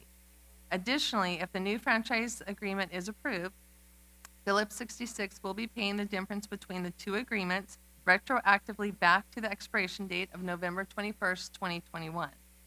Again, at this time, staff is requesting the City Council adopt a resolution of intent to conduct a public hearing on February 28th and determine the project is exempt from the California Environmental Quality Act guidelines pursuant to Section 15301, as this project involves existing facilities. That concludes staff's presentation. If any members of your honorable body have questions, I'd be happy to answer them at this time. Thank you. Thank you. Comments from the council? I don't see any. Do we have comments from the public? Oh, okay. Sorry, Mr. Porkchop, hang on. Councilman Shake. Thank you, Mayor. I just want to thank you, staff, for the due diligence. I spoke with you earlier, and thank you because of your due diligence, we're getting additional 70,000 per year, hopefully, to. That is what it's estimated. That's an estimated, and we're gonna go retro with the November date. If it is approved by the city council. Yeah, I just want to thank you for your due diligence and looking into the finances will bring more resources. Thank you. Thank you. And give you a chance. Anyone from the council? Okay, we go to the public.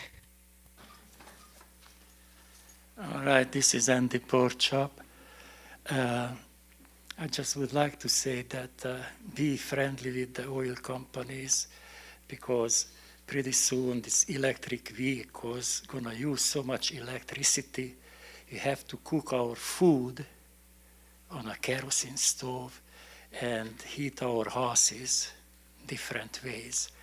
And you know, the oil was a very good thing, not just for America, but the whole world. So does electricity, but looks like these electric cars and buses, they're gonna take all the electricity, especially Redondo Beach gonna close down their major asset, the electric generating plant, because they are very smart leaders.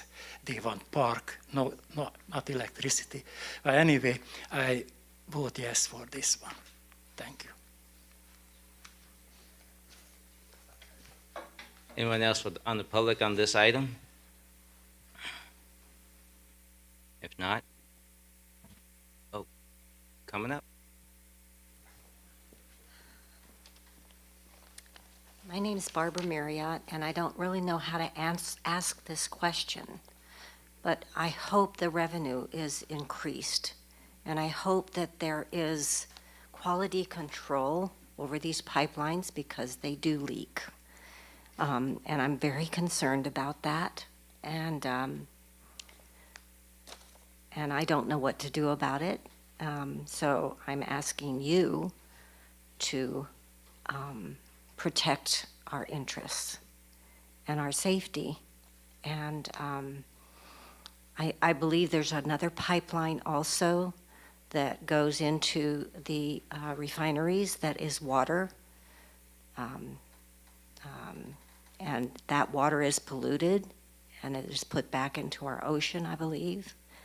And I think that there should be some restrictions on that, so thank you. Anyone else from the public? If not, City Clerk, we have a number and title, please, and then I'll take them. Oh, sorry about that. Councilman Griffith. Yeah, thank you, Mayor. Question for staff. I'm obviously concerned when a member of the public says that there's polluted water being put out to the ocean via our refinery or other sources. Is there any way to verify or know that there's any truth to that? We can investigate that and try to report back when we bring the item back on February 28th if that's approved this evening. Yeah, if it's not happening, I don't want the public to think that it is. So appreciate that. Thank you. Go ahead. Your Honor, this is resolution number 2023-03, a resolution of the City Council of the City of Torrance, California, declaring its intention to consider an application for a petroleum products pipeline franchise from Phillips 66 Company and setting the date for a public hearing at which protests or objections may be received.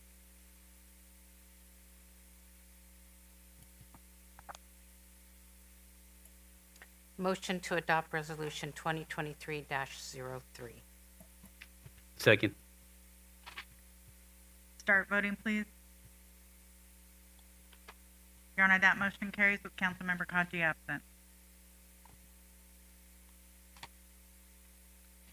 We're now moving on to item 9D. From the City Clerk, is there a staff presentation? Yes, Your Honor, a brief one. This item is before you to accept and file information on the scheduling of joint City Council and Commission meetings. Councilmember Griffith requested and received concurrence at the City Council meeting on September 27th to have the City Clerk arrange for joint Commission Council meetings to begin again. To date, we have 3 scheduled for your honorable body. We have Commission on Aging scheduled for Tuesday, February 7th, Social Services scheduled for Tuesday, June 20th, and Youth Council is scheduled for Tuesday, March 14th. The Library Commission has requested to meet in July or August pending the city council meeting schedule. And the rest of the commissions have an item on their agendas for February to discuss further meeting dates throughout the year. And I'm available for questions. Thank you. Councilman Griffiths. Thank you, Mayor, and thank you, Ms. Boye, for bringing this item back and for all the work that you've done to work on making these meetings happen. I just made, you made a comment in the report that the Environmental Quality and Energy Conservation Commission historically didn't meet with the council to your knowledge. And I can speak from the record as being on the commission for 8 years that we did meet several times with a joint meeting with the council. And so I'd like to make sure that they're included as well. It was the recommendation of the city attorney that since that particular commission has some legal binding items, that it might be a conflict of interest to meet with council. So I would defer to the city attorney on that particular commission. Or we could just have it that they have no items that night that could be possibly appealed. That'd be the only option. It's just you'd have to have nothing that could be possibly appealed to the city council on that agenda. So that would be the only other option, but they can't have any hearings or anything that night. So it'd be like just to meet with you and then that'd be it. Right, and I would hope that there's some records of the meetings that did happen years ago, and it hasn't been that long ago, I'm not that old, that these meetings happened and they were able to do so in a legal manner. So I'm sure that the Environmental Quality and Energy Conservation Commission would have some things that they would like to share with us and vice versa. So thank you. So Councilman Griffith, with that, does that apply to all the other commissions as well?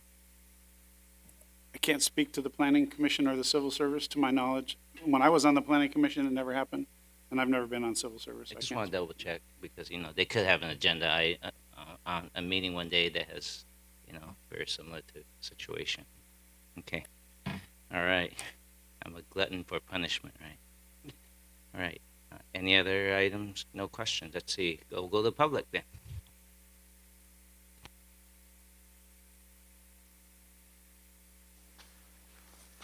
Well, I attended a few commission meetings and like airport commission meetings and this and that. And I have to tell you, they're useless, like tits on the board. You know what I mean?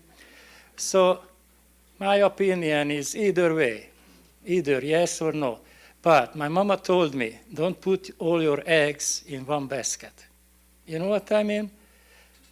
The president doesn't go same plane with the vice president, So something happens to the city council meeting, that way we would have the commissions doing nothing, but we would have them, So I think keep it separate as it used to be, just like speaking 3 minutes as used to be, just like speaking on the, consent calendar items.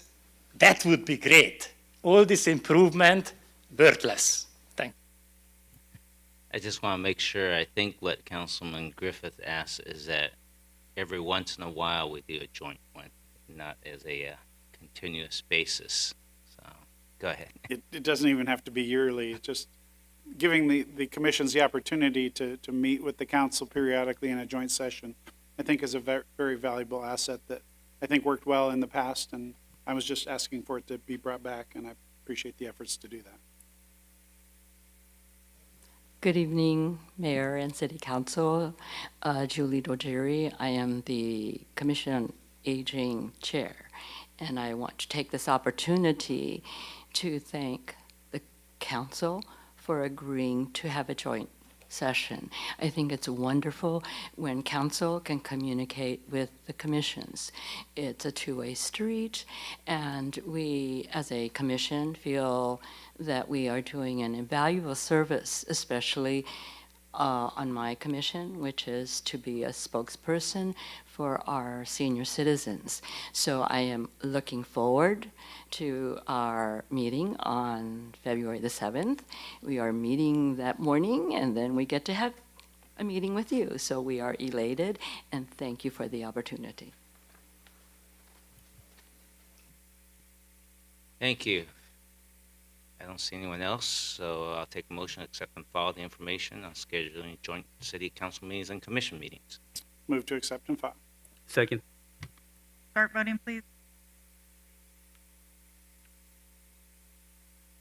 Your Honor, that motion carries with Councilmember Kaji absent. We're now moving on to item 9E from the Public Works. Is there a staff presentation?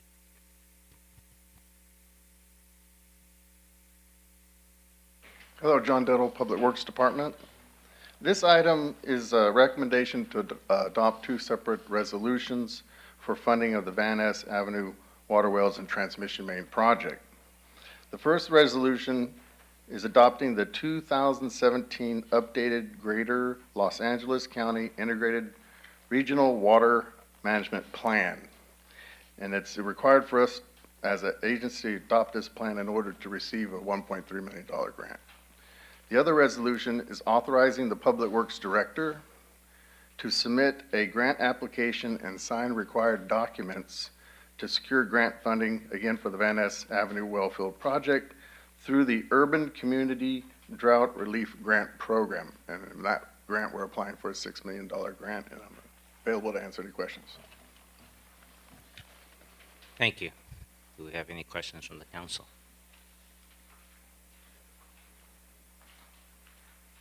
If not, we'll go to the public.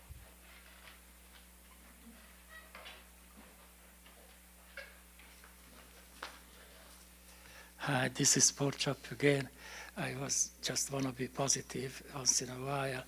I think we need water. Water is very important. And I'm all for the project. If we have all these grants, just let's go and do it. And, clean water is very important. So I say yes, and I yield my time.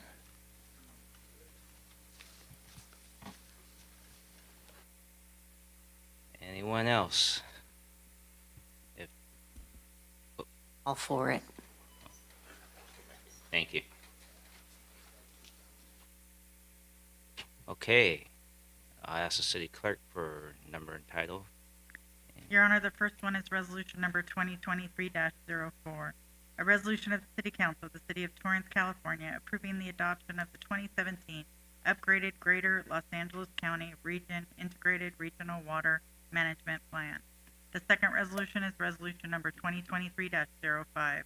A resolution of the City Council of the City of Torrance, California, authorizing the grant application, acceptance, and execution for the Van Ness Wellfield project. I move to concur with the staff recommendation and adopt resolutions 2023-04 and 05. Second.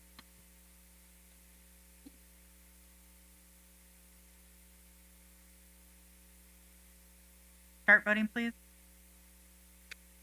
Your Honor, that motion carries with Councilmember Kaji absent. We're now moving on to item 9F from Public Works. Is there a staff presentation?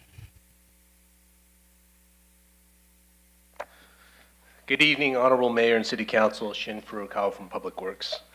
Item 9F is a recommendation to approve a CEQA categorical exemption, approve the specifications for the sidewalk repair for disabled accessibility I-135, to reject the apparent low bid from Doja Inc. of Ontario, California as non-responsive, and to award a public works agreement to Calban Inc. of Santa Clarita, California in the amount of $992,691 and authorize a 10% contingency of $99,269 for construction of the I-135 project. This project involves localized sidewalk repairs in approximately 21,000 square feet within the residential neighborhood bounded by Artesia Boulevard, Western Avenue, 182nd Street, and Van Ness Avenue. Approximately 60 trees will be removed as part of the project and replaced with 81 trees. During design, staff outreached to every resident potentially impacted by tree removal and worked to preserve trees where requested and where it was feasible to do so. The apparent low bidder, Doja Inc., failed to provide a complete reference form, so their bid was deemed non-responsive. Staff is recommending award of the contract to Calban Inc., who is the apparent second lowest bidder. Calban has successfully completed 3 similar projects for the city in the last 5 years. Thank you, and I'm available for any questions. Thank you. Any comments? Councilman Sheikh. Thank you, Mayor.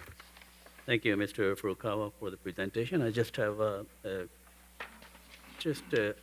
clarification question on that we selected Calbon because they had done the job in the past with the city of Torrance for similar kind of work. No, they were selected because they were the apparent low bidder once the low bidder, the original low bidder was disqualified. Okay. So sometimes, in my experience, you offer a bid, and sometimes you make some amendments to the bid. Will that be in this case, or I want you to help me understand, because there's a huge gap between the lowest bidder and the highest bidder. So I don't want to have any amendments to this project, so at the end of the day, we having same amount of money spending on this project. Right. The contract amount of $992,691 is the authorized cap for this contract amount. The only way it would go over that amount is if there's a contingency where we might add extra sidewalks or if there's an unforeseen condition in the field. But that would be the city's discretion, not the contractors. So typically we stick to the contract amount or go below it. So in other words, there's no chance they're going to go higher more than 10% contingency. That's if not there's no change. It's not anticipated to go over that amount, correct? Thank you for the clarification. Thank you. I assume it's hard to say never, but you've done remodeling your house before? Councilman Griffiths. Thank you, Mayor. I just want to thank staff for taking the extra precautions in the new policy that we implemented for trying to preserve as many trees as possible when we go through and fix our sidewalks and our curbs and gutters. I really appreciate it, and I'm hoping that it'll see a great reduction in the number of emails that we get on the council for people complaining about the city chopping down all the trees. So thank you for all your efforts, and I know it's an extended effort to do that. I appreciate it.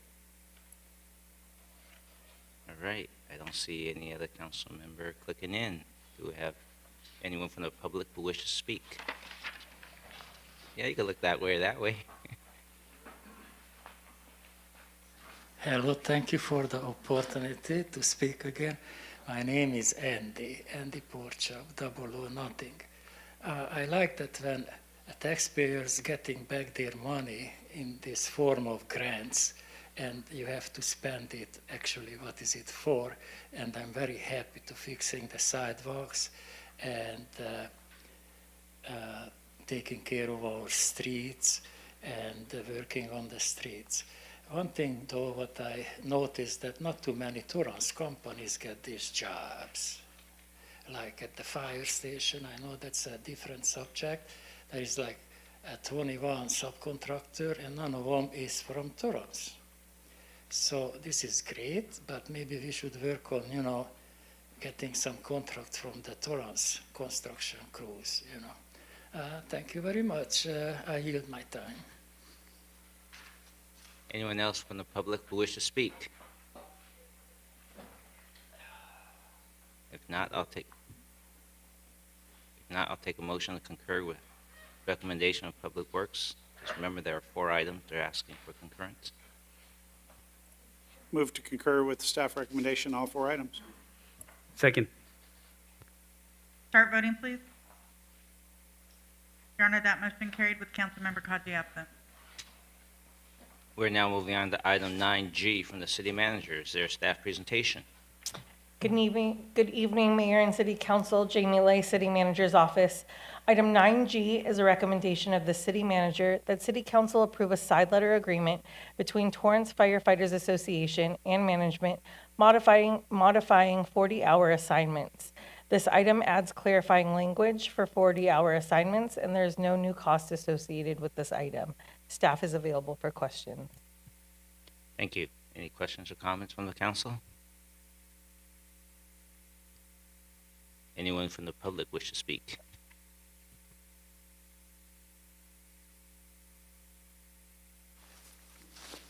Hello, this is Port Chop again.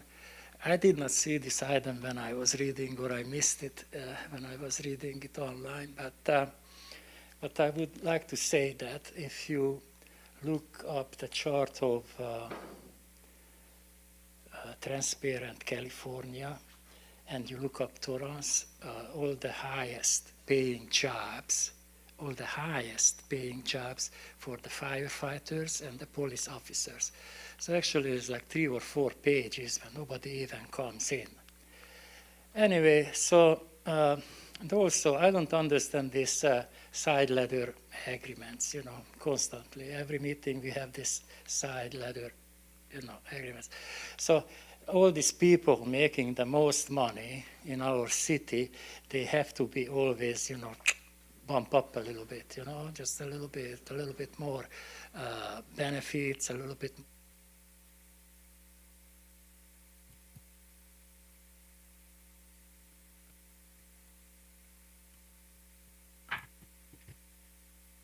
Oh, whoops.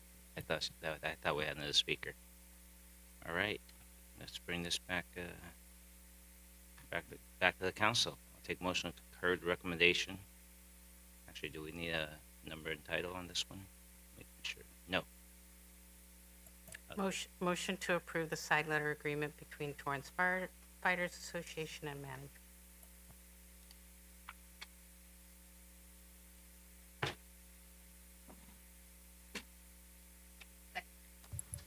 Second. Start voting, please. Your Honor, that motion carries. Councilmember Kaji absent. We're going to take a 5-minute recess.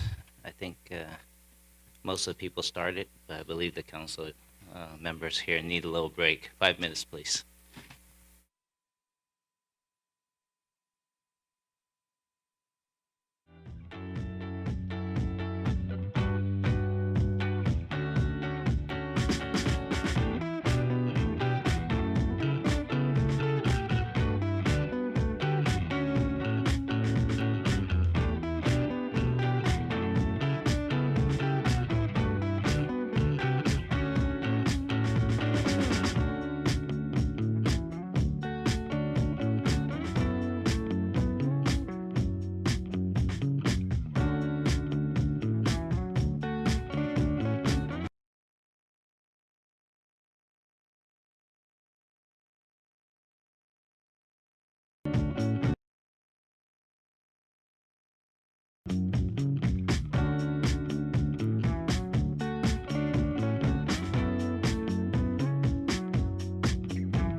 Says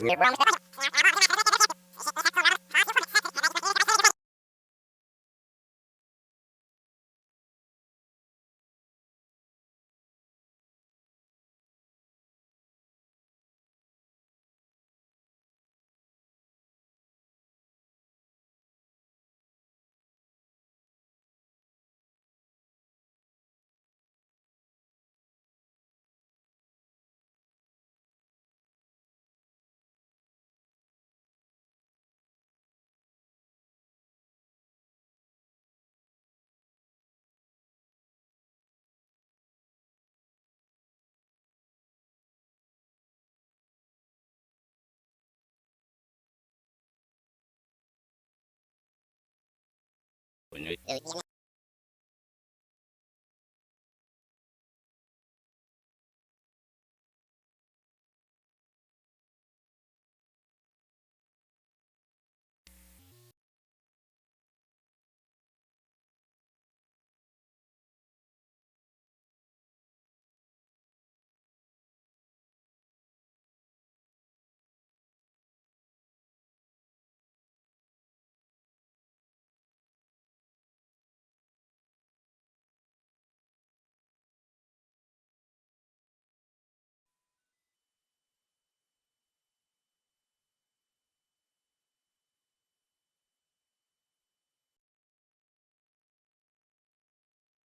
Good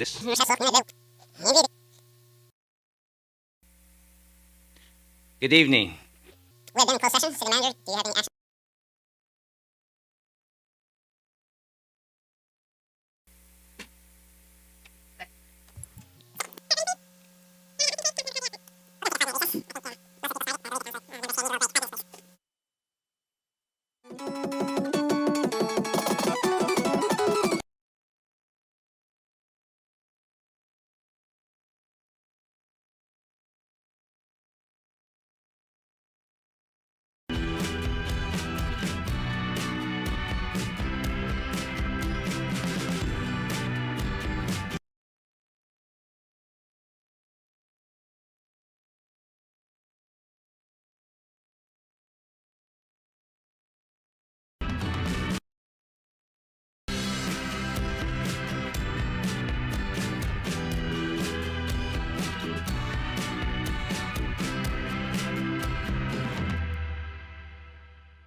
Good evening.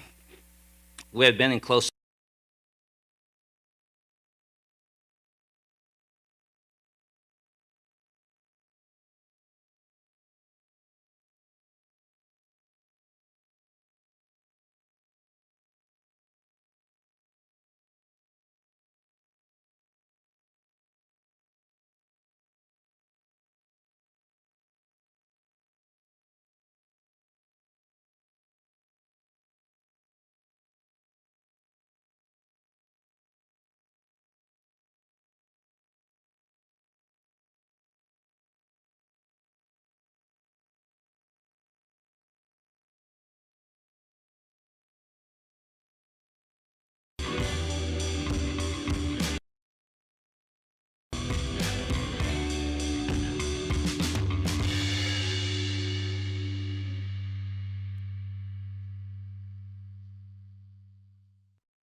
We have just returned back from recess.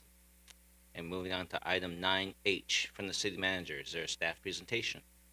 Good evening, Mayor and Council. Jamie Lay, City Manager's Office. Item 9H is a recommendation of the City Manager that City Council adopt a resolution pursuant to Memorandum of Understanding setting forth the hours, wages, and working conditions for the police trainees and fire recruits effective January 29th, 2023, and repeal Resolution Number 2018-87 in its entirety. A new memorandum of understanding was adopted for the Torrance Firefighters Association on September 13th, 2022.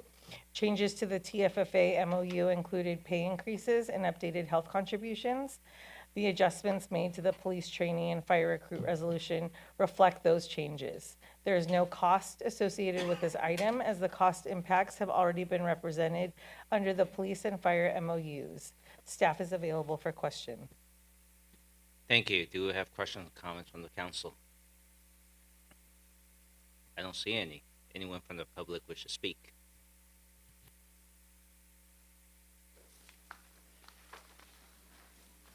Hi, this is Pork Chop, Andy Pork Chop, 009. This is again this thing, it says no expenditure and no nothing, then why do we do that? And my main suggestion would be, since the city is in trouble with the pension plans and the health things, you know, other companies, you know, they help you have your health insurance and they help you with the refinement funds, you know. So maybe because the city is still sinking financially, maybe you should make some side ladder agreement, you know. If you buy your health insurance, we help you with health, you know. Or for your retirement, you know, instead of giving you pension, you know, 401k plans, you know. Because this is just, it says expenditure none, but we know why we're here for, you know.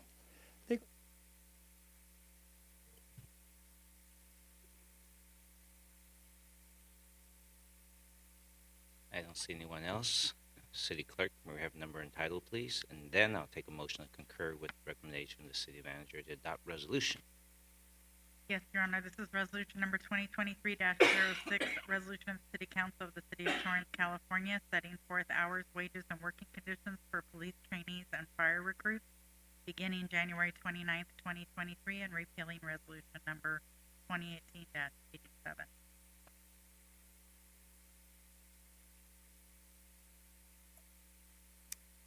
Motion to concur with the recommendation of the city manager and adopt resolution 2023-06. Second. Start voting, please. Your Honor, that motion carried with Councilmember Kaji absent.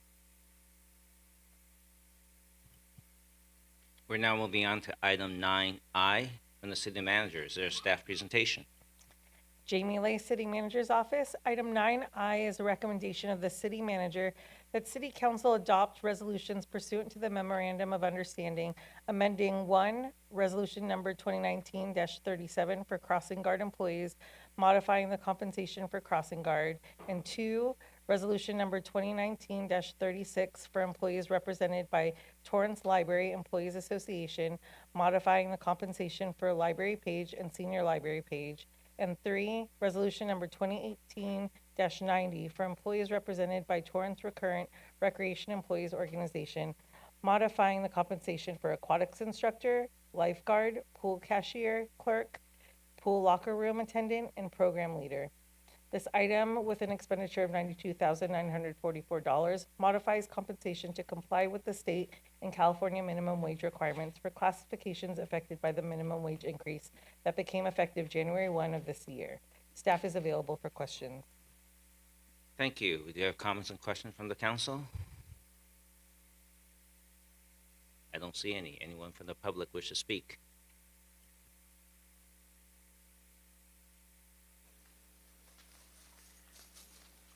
Hi, I was just gonna okay this item because these people get up in the morning and go there and working for minimum wages.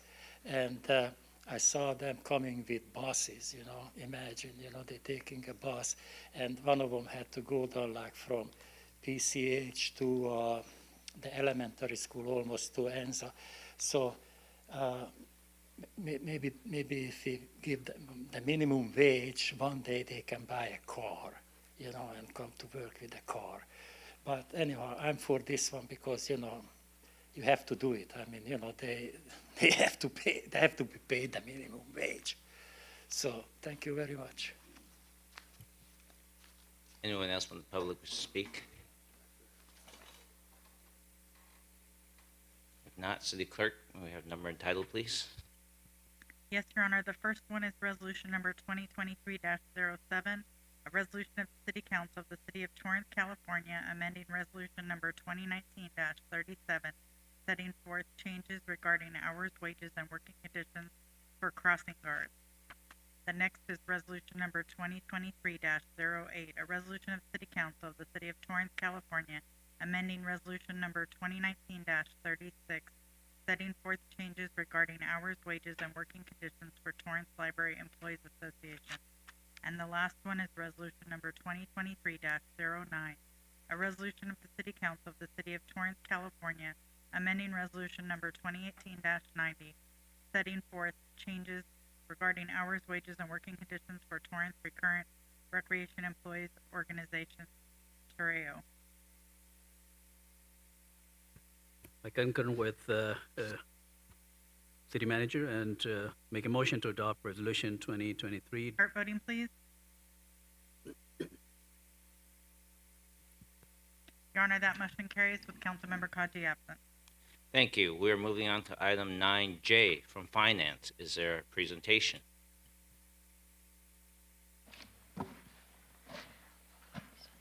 Good evening, Honorable Mayor and members of the City Council. Now Pavlin from the Finance Department.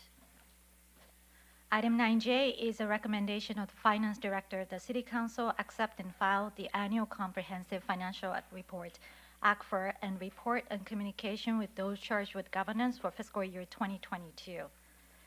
Of the two reports covered in this item, tonight we will mainly focus on the ACFR, which is the city's audited financial statements, and it communicates the city's financial position and activities for the fiscal year ended June 30. ACFR is prepared in accordance with the generally accepted accounting principles, GAAP, similar to state and other local governmental entities, and it is organized in a consistent format accordingly.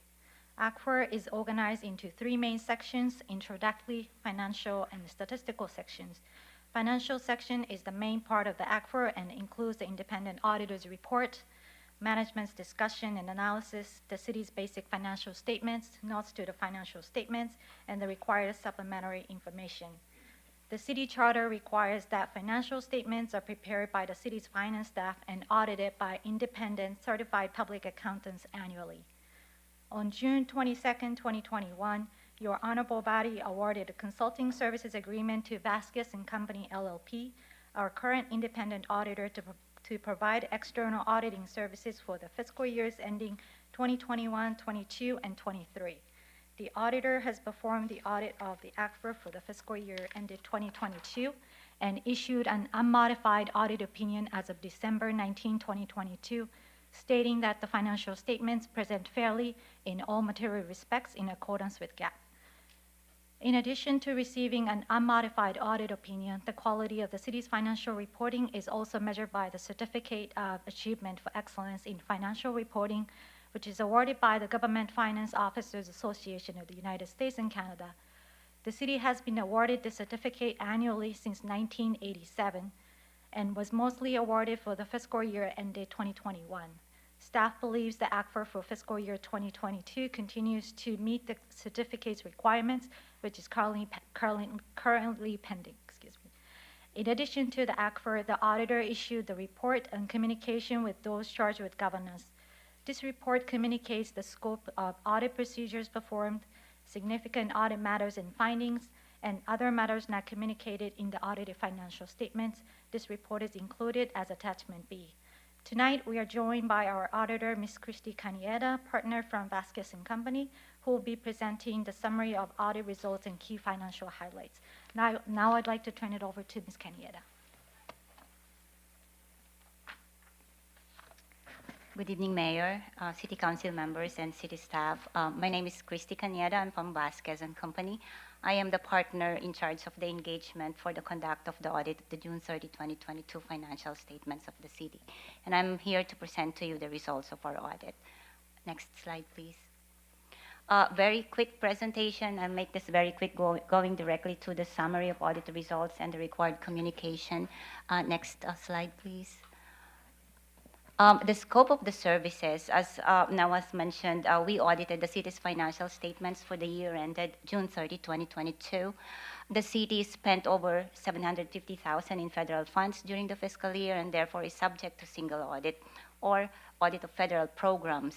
As part of the service that we provide to the city, we make ourselves available to the city year-round for consultation on any audit and financial reporting matters. Next slide, please.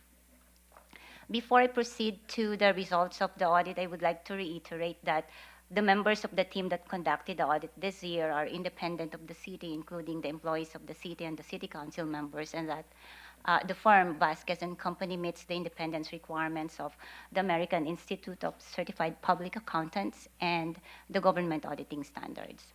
Next slide, please. Next slide, please. As now has mentioned, we are issuing an unmodified opinion or a clean opinion on the city's financial statements. This is the highest level of assurance that an auditee like the city can get in a financial statement audit similar to the scope that we have performed for the city.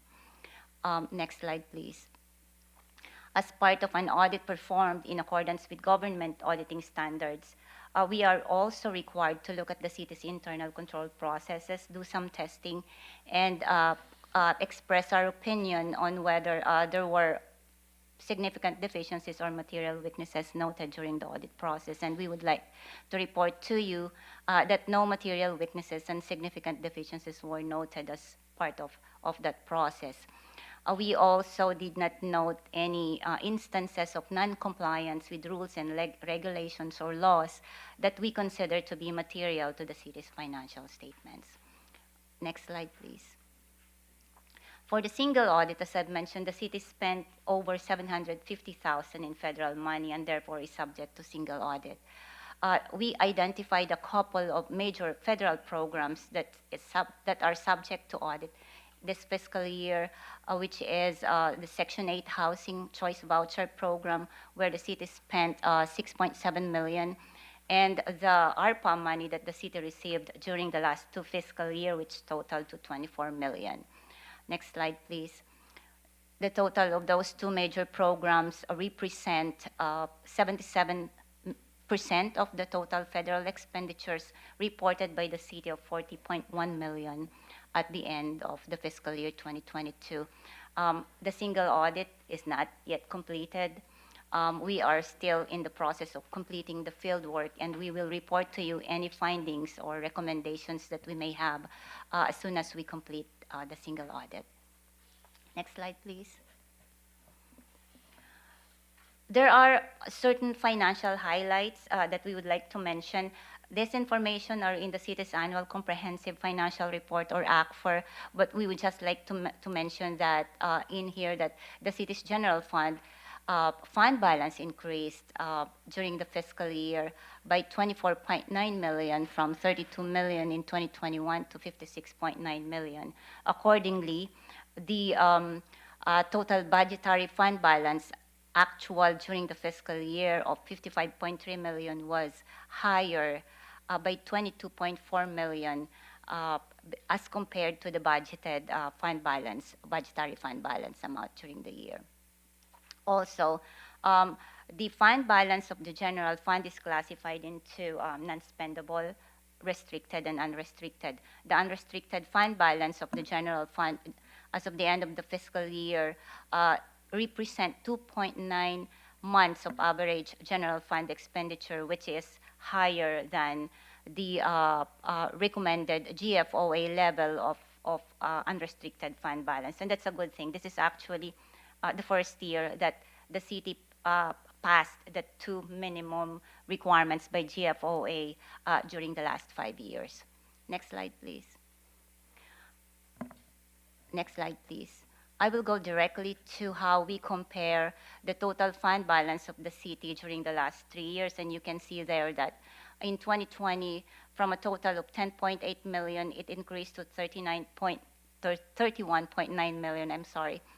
In fiscal year 2021, moving up further to 56.9 million as of the end of the year 2022. So you can see the increases in the ratio as well of the unassigned fund balance or unrestricted fund balance from just 0.37 million in 2020 to 2.91 million as of the end of the fiscal year 2022. Included on this page, we just would like to show you the net pension liability and the net OPEB liability balance of the city as of the end of each of the last fiscal years. So you can see there that in 2020, we have 487.6 million in net pension liability, 510.9 million in 2021, and a pension asset, in fact, of 65 million in 2022 because of the prepayment of the unfunded pension liability that the city made in part of 2020 and 2021, which was reported by CalPERS and covered by CalPERS report as of the end of 2022 financial reporting year. This pension asset, however, may reverse for the next fiscal year because of the market performance and with the loss that CalPERS actually reported in fiscal year 2022 that will be reflected in next year's funded status. The funded status of CalPERS decreased from 82% to 71%, approximately 10% reduction in the funded status during the year 2022, which will be reflected in your CalPERS report in the next financial reporting period. For net OPEB liability, it shows a consistent balance, reduced a little bit in 2022 because of the investments rate of return that shows a good performance from 44.6 million in 2021 to 38.8 million. Again, this funded status may be temporary as of the end of the last fiscal year. Next slide, please. Government-wide, this is more of the government-wide financial status of the city. Overall net position increased by 120.2 million from 49.7 million to 189 or 69.9 million as of the end of the fiscal year, basically because of the higher revenues received by the city during the year and lower expenses reported during the year as well. Government-wide, meaning based on accrual basis of accounting. Next slide, please. One comment that I would like to include in this presentation, and this has been mentioned in last year's report as well, is that the self-insurance fund is continuing to increase its deficit in net position balance. As of the end of the fiscal year, it showed a net deficit of 62.2 million, an increase in the net deficit balance of 6.3 million during the fiscal year. We advise the city to consider funding the internal service fund to make sure that it has enough money to pay the claims liability as they become due. Next slide, please. Next slide, please. There are certain communications that are required for us to make to the City Council at the end of at the conclusion of an audit engagement. And these are those matters that we are required to report to you. Management prepared the city's ACFR, and therefore they own the ACFR. They have the primary responsibility for the accounting principles used and applied during the year, including consistency of application. The city implemented GASB 87 during the fiscal year 2022, and that has something to do with how leases or lease contracts are being reported in the city's ACFR. There were no consultation with other accountants, or we are not aware of any consultations made by management with other accountants. We call this opinion shopping. Difficulties with management, we did not encounter any difficulties with management while performing our audit procedures. Next slide, please. there were no disagreements with management as well. And I would like to take this opportunity to thank the Finance Department in making this year's audit a very smooth and providing to us all the requested reports and documents in order for us to complete the audit process very smoothly during the fiscal year. The city's significant accounting policies are appropriate and were consistently applied based on the review that we have performed during the process. We are not aware of any controversial issues or transactions that the city entered into during the year, or any transactions that is controversial in nature. Next slide, please. We also would like to report to you that there were no adjustments made to the original trial balance presented to us by management when we started the audit. And it's a good thing. That means that when the trial balance was provided to us, we noted no material misstatement that would require adjustment.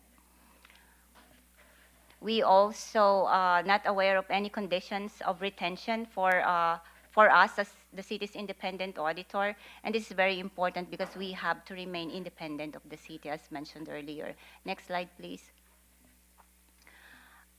I always mention when I make audit presentation that as part of the audit process, we performed inquiries from management, including members of the City Council, regarding any fraud risk areas that we need to consider in the performance of our audit. I would like to note, though, that a financial audit is not a fraud audit. The objective of us gathering information is to be able to identify whether there are fraud risk factors that would require us to extend our audit procedures than the normal process. If we have identified any fraud risk areas that would require us to extend our audit procedures, we are required to report them to the City Council. But then again, we noted no such matters. And lastly, an audit is actually dependent on all the documents that are provided to us by management.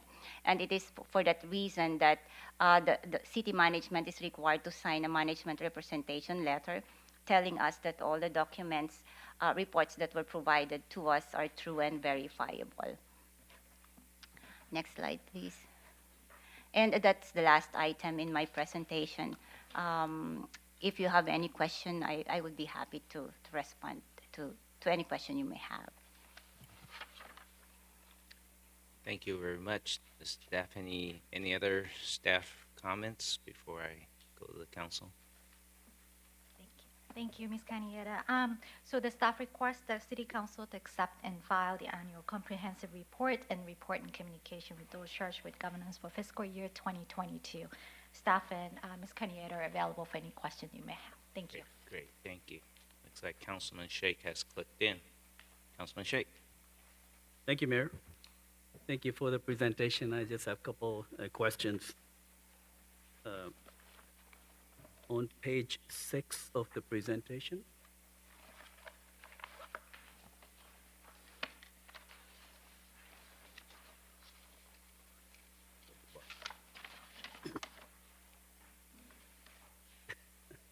all right.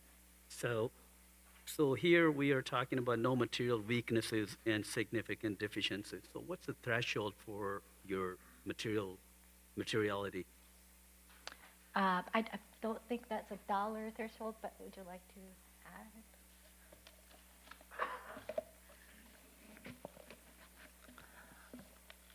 We usually define a material weakness as an internal control deficiency that would result in the internal controls of the city not being able to detect any material misstatement. So when we say material statement, for audit purposes, we calculate materiality in general, say 3% of the total expenditures of the city. And therefore, having reported that, as I've mentioned earlier, we noted no adjustments, meaning the trial balance that were provided to us by the city. We did not propose any adjustment to the trial balance, and therefore, had we proposed a significant adjustment to the city, that may result in a material weakness finding, because what that would mean is that the city's accounting department was not able to detect that material misstatement. So 3% is the threshold for the entire fund? In general, Or in general, okay. Okay, thank you. Just to understand, you did said earlier that for self-insurance fund, there is a net deficit of $62 million, right? So, and you are suggesting how to address that, right? So is the scope of the audit was also to have pro forma statement?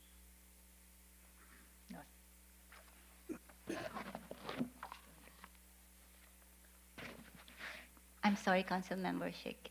What's the question? Is the scope of the audit? Is to have a pro forma statement, what the future looks like? No, it's not part of the audit. The scope of the audit includes just auditing the actual financial statements of the city, which is. Yeah, thank you. The reason I asked, because you made some comments, how do you want to address this, and you're making some recommendations, so I just want to understand. The scope of the audit, just to look at the actual and not the forecasted, okay?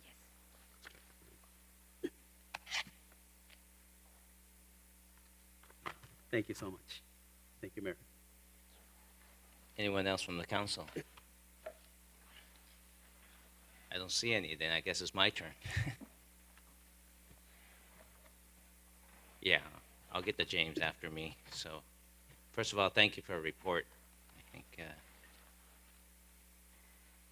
I mean, just looking at all the pages, it seems like financially, for the fiscal year ending end of June last year, we did very well. Would that be correct?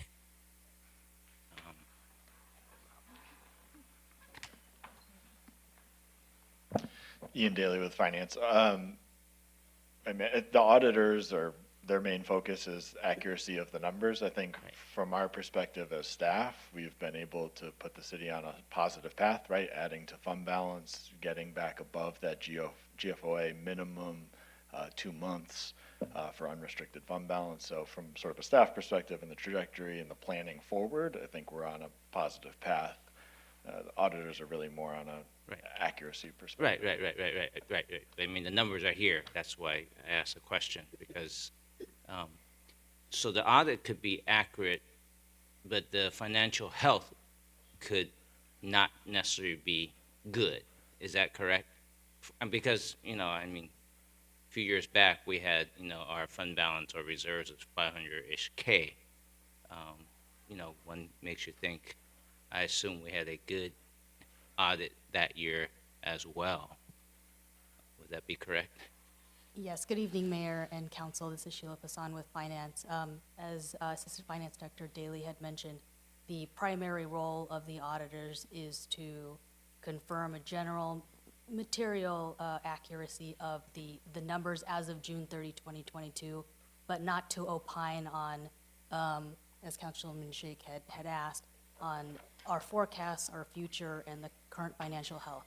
Although we as staff do monitor that on a quarterly basis, and we report that to the Finance and Governmental Ops Committee, what our key performance indicators are, whether or not we're meeting our targets. And it has been communicated multiple times with council that the self-insurance fund, the fleet services fund, are areas of concern and focus in our future budget cycles. Right, great. Yeah, because I remember the previous budget reviews.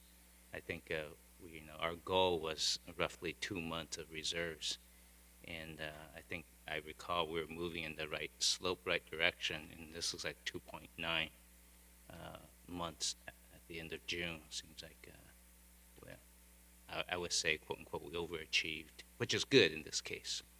Correct. Fiscal 22 was the second year of pretty robust recovery from the pandemic. Right. At the same time, while we were holding several vacancies, and that's fared well for our numbers and our finances. But as the Finance and Governmental Ops Committee and City Council will see in the next month when we come back with our second quarter, we are looking ahead and we're being conservative as to the next several years as to that growth potentially waning. So I know that there are times that folks said, you know, we should have a complete audit of the city's finances, or if you will. This is an audit, but this is probably not in the context of when someone says we need to do a complete audit of how the city is run, or maybe you could expand on that. You know, maybe sometimes a complete audit would be some kind of operational, you know, do you put this and that, or, you know, or maybe, you see what I'm saying? Right, there's several different types of audits. This particular one, as part of the scope, does include some reviews of internal control, as Ms. Cañeta had mentioned. And she had noted no instances that would, I guess, reveal material weaknesses in our internal controls. If we wanted to expand to specific, let's say, divisions of the finance department, that would be a different separate scope, but it can and is done in other companies, in other cities, perhaps.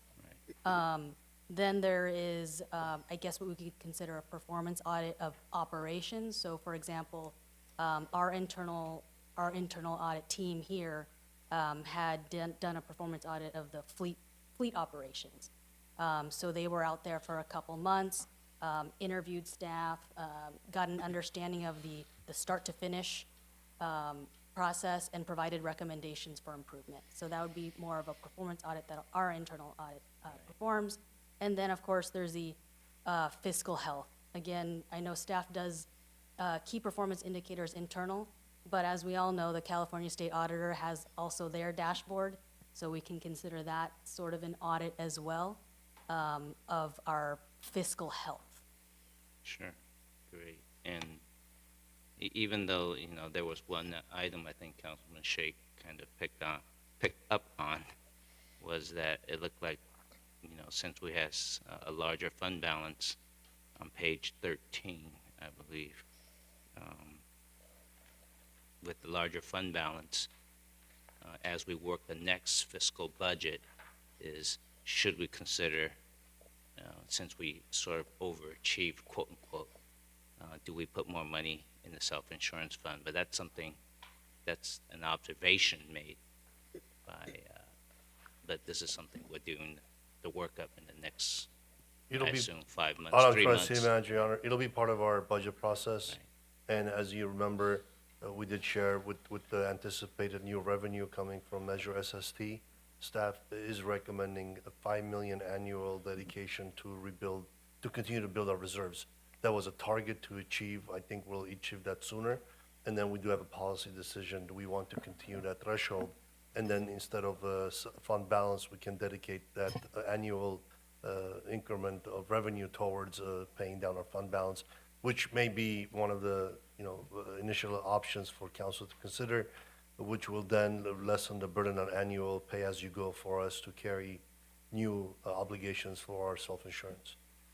Thank you. And if I could add some specifics on that, our Q1 budget report had a one-time additional transfer of $10 million to stabilize self-insurance to have it operate at least a break-even this year. And our 10-year projection ramps up contributions gradually over time. And in that 10-year projection, we estimate that we should be able to get to a 70% funded status in self-insurance. So assets over liabilities at a 70% ratio. So it would not be fully to a positive fund balance in that situation, but significantly improve from where we stand today. And then taper that off in, you know, the 10 to 15-year time horizon so that we can, you know, fully address the issue over the course of a long period of time. It's a big hill to climb. Yes. Okay, thank you. Councilman Shake, I think you clicked in. Thank you. Not to change the focus, I just wanted to talk about the $62 million. This is what you're saying is after the adjustment of $10 million, right? The $62 million. The $62 million reference is at June 30, 2022. Correct. The 10 million I reference is in the period of fiscal year 23, above and beyond what we had budgeted as charges going into the self-insurance fund. That is in an effort to stabilize and offset the projected expenditures that will be borne by the fund in the current fiscal year. So we're trying to make sure that the $62 million number that's from June 30, 2022 does not get worse by June 30, 2023. Thank you. I mean, I don't want to change the focus. We're talking about the audit here. You just brought it up. So just one clarification question from Ms. Bozan, that you said earlier that there's no internal financial audit? We don't do any internal financial audit? Or, Can you please clarify what you mean by internal financial audit? Do you mean, for me, financial audit means it's an audit of the numbers and the accuracy of it. Then there's the internal control audit, which would be a different scope. And there is an element of that Ms. Cañeda can speak to, if you'd like to hear the details of what their scope on internal controls is. So there is that, but if we wanted to expand it to be, I guess, a deeper dive into specific divisions, we can discuss and we can look into that. yeah, that's what I meant, because these are the external audits, right? They're not looking into our internal financial by division or by department, right? Correct. I believe that would be a different scope, Right. unless Ms. Cañeda has anything additional to add. That is correct. That is a different scope. Okay. All right, thank you so much. Thank you. Thank you, Mayor. Okay, thank you very much. I don't see any other council clicking in, so we'll go to the public. I see a James Henry. And I woke you up.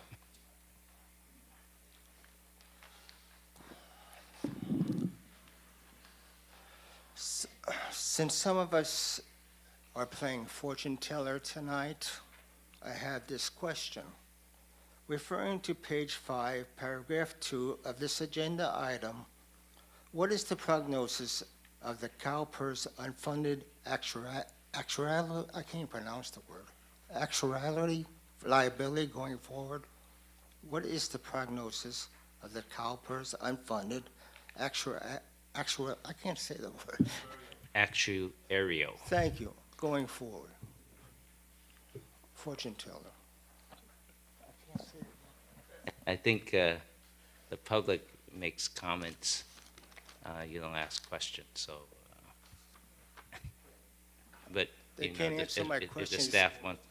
It's an agenda item. Ian, It's if an you agenda got item. something, go ahead. I understand. I'm just sharing with you. Ian Daly, Finance. Can make a general statement. It was pointed out in the presentation, at the end of June 30, 2022, we actually have a net pension asset in CalPERS. But it was also alluded to in fiscal year 22, CalPERS underperformed with a loss.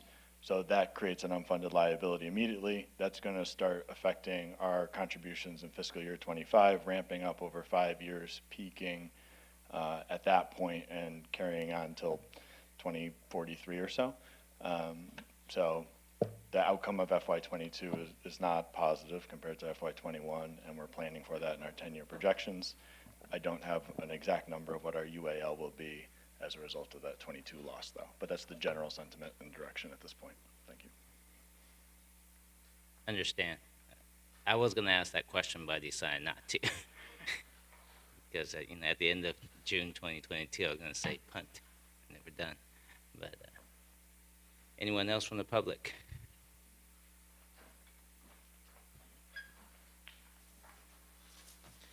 I'm happy to say that I was happy to see you got some sort of audits, and the bad part in this one, you know, they had to deal with the numbers they got from you guys, you know, so it should be what I think independent, inside audit, because you know, everybody talking about you spent $10 million paying off lawsuits. I don't see those in these reports. You know what I mean? And we don't know any of these numbers is correct or not. But I'm very happy, you know, something is increased, but I also like to caution you, people came out in 2022 because they were sitting at home and they started to spend. So all those big income is going to either go down a little bit or going to flat out. So we are not out of the hole yet, I think we've exhausted the public, so I'll take a motion to accept and file the annual comprehensive financial report.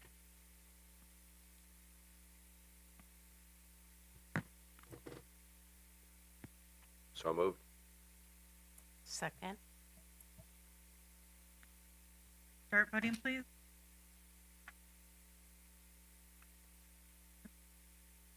Sorry about that, I missed somebody. Councilmember Lewis?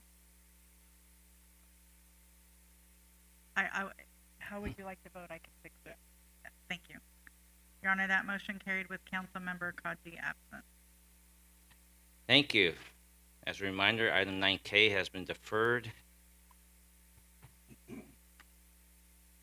think there are no other hearings. There are no agency agendas. We're now moving on to the second, item 12, the second reading of ordinances. We have City Clerk. Yes, Your Honor, this is ordinance number 3912. An ordinance of the City Council of the City of Torrance, California, adding Chapter 18 entitled Shopping Cart Retrieval and Containment by Owners to Division 4 of the Torrance Municipal Code.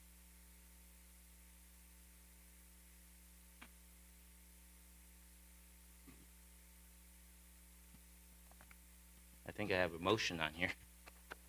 Do I? Yeah, move to adopt ordinance 3912. Second. Start voting, please. Your Honor, that motion carried with Councilmember Kaji absent. I think we got through the agenda, and we are going to recess back into closed session. And thank you very much. It's 9:49.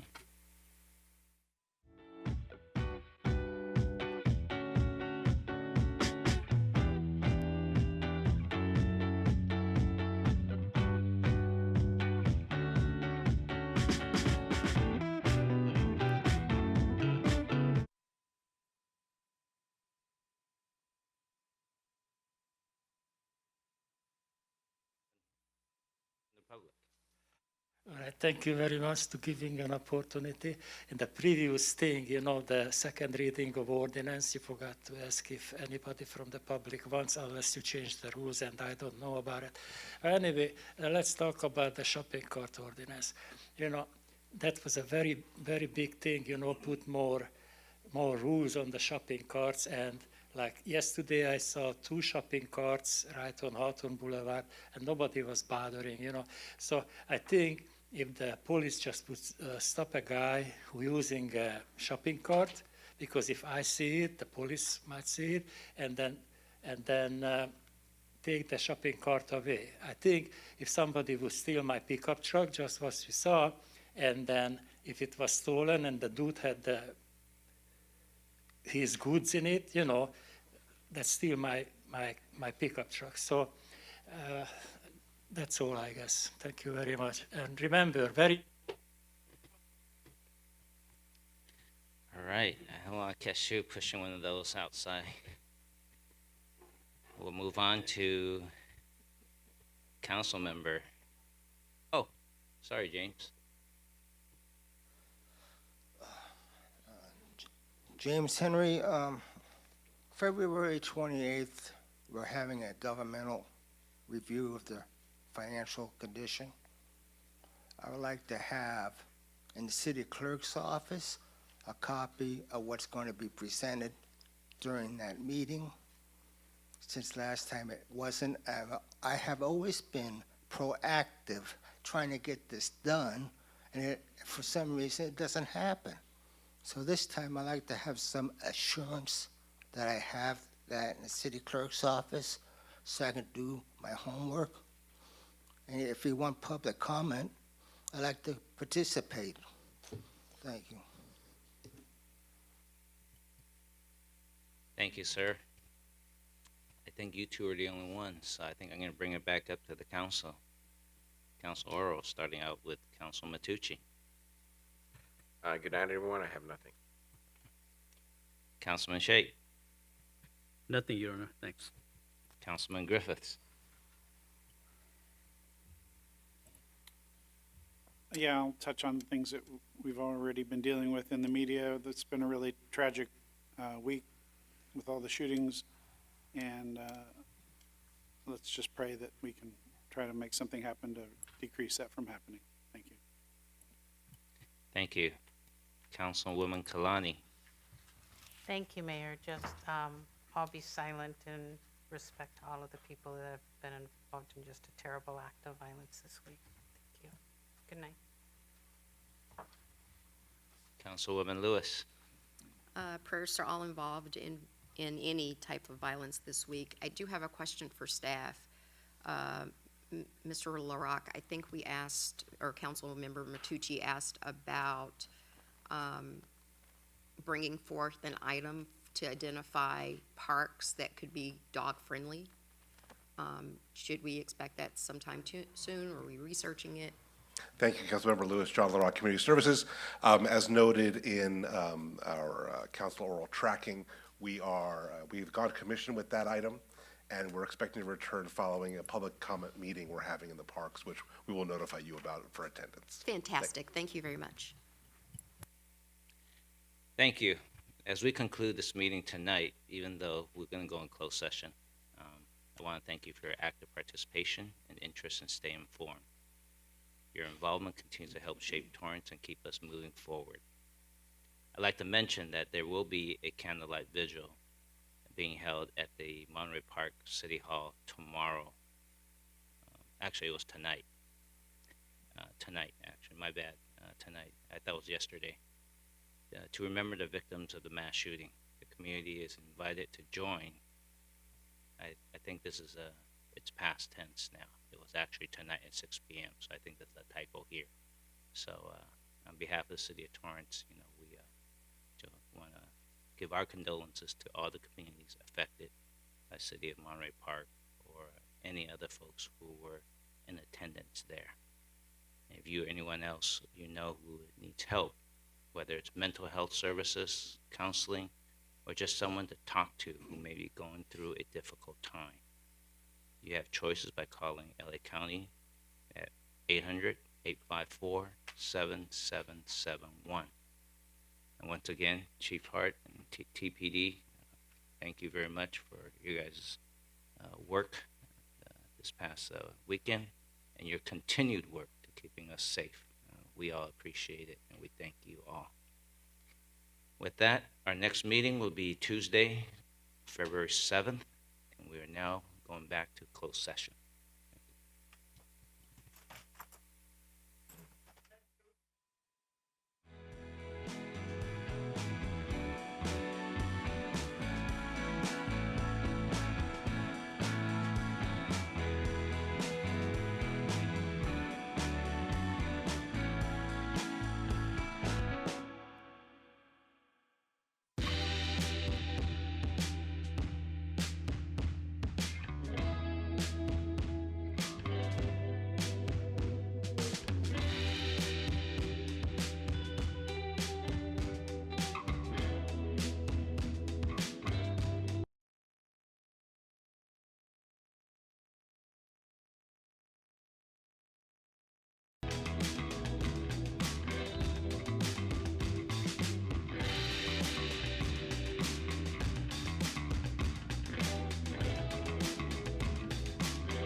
We have just returned. You're just very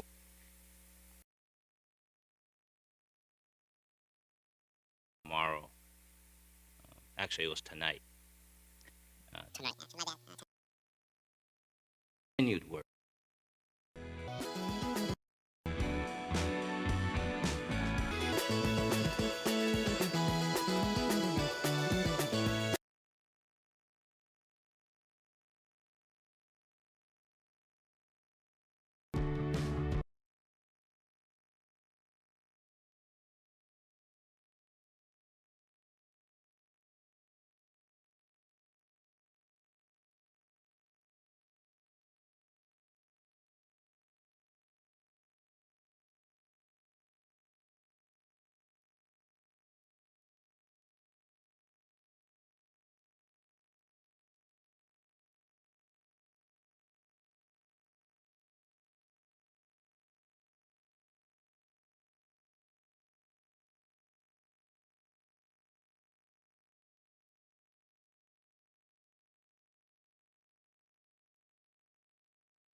We have just returned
We have returned from closed session. And City Manager, anything to report? Nothing to report, Your Honor. Thank you. Thank you. It's 12:31. I'll take a motion for adjournment. Motion to adjourn tonight's city council meeting to Tuesday, February 7th, 2023 at 5:00 PM for closed session. Second. Start voting, please. Your Honor, that motion carried unanimously with Councilmember Kachi absent. Thank you. Good night. Happy Lunar New Year.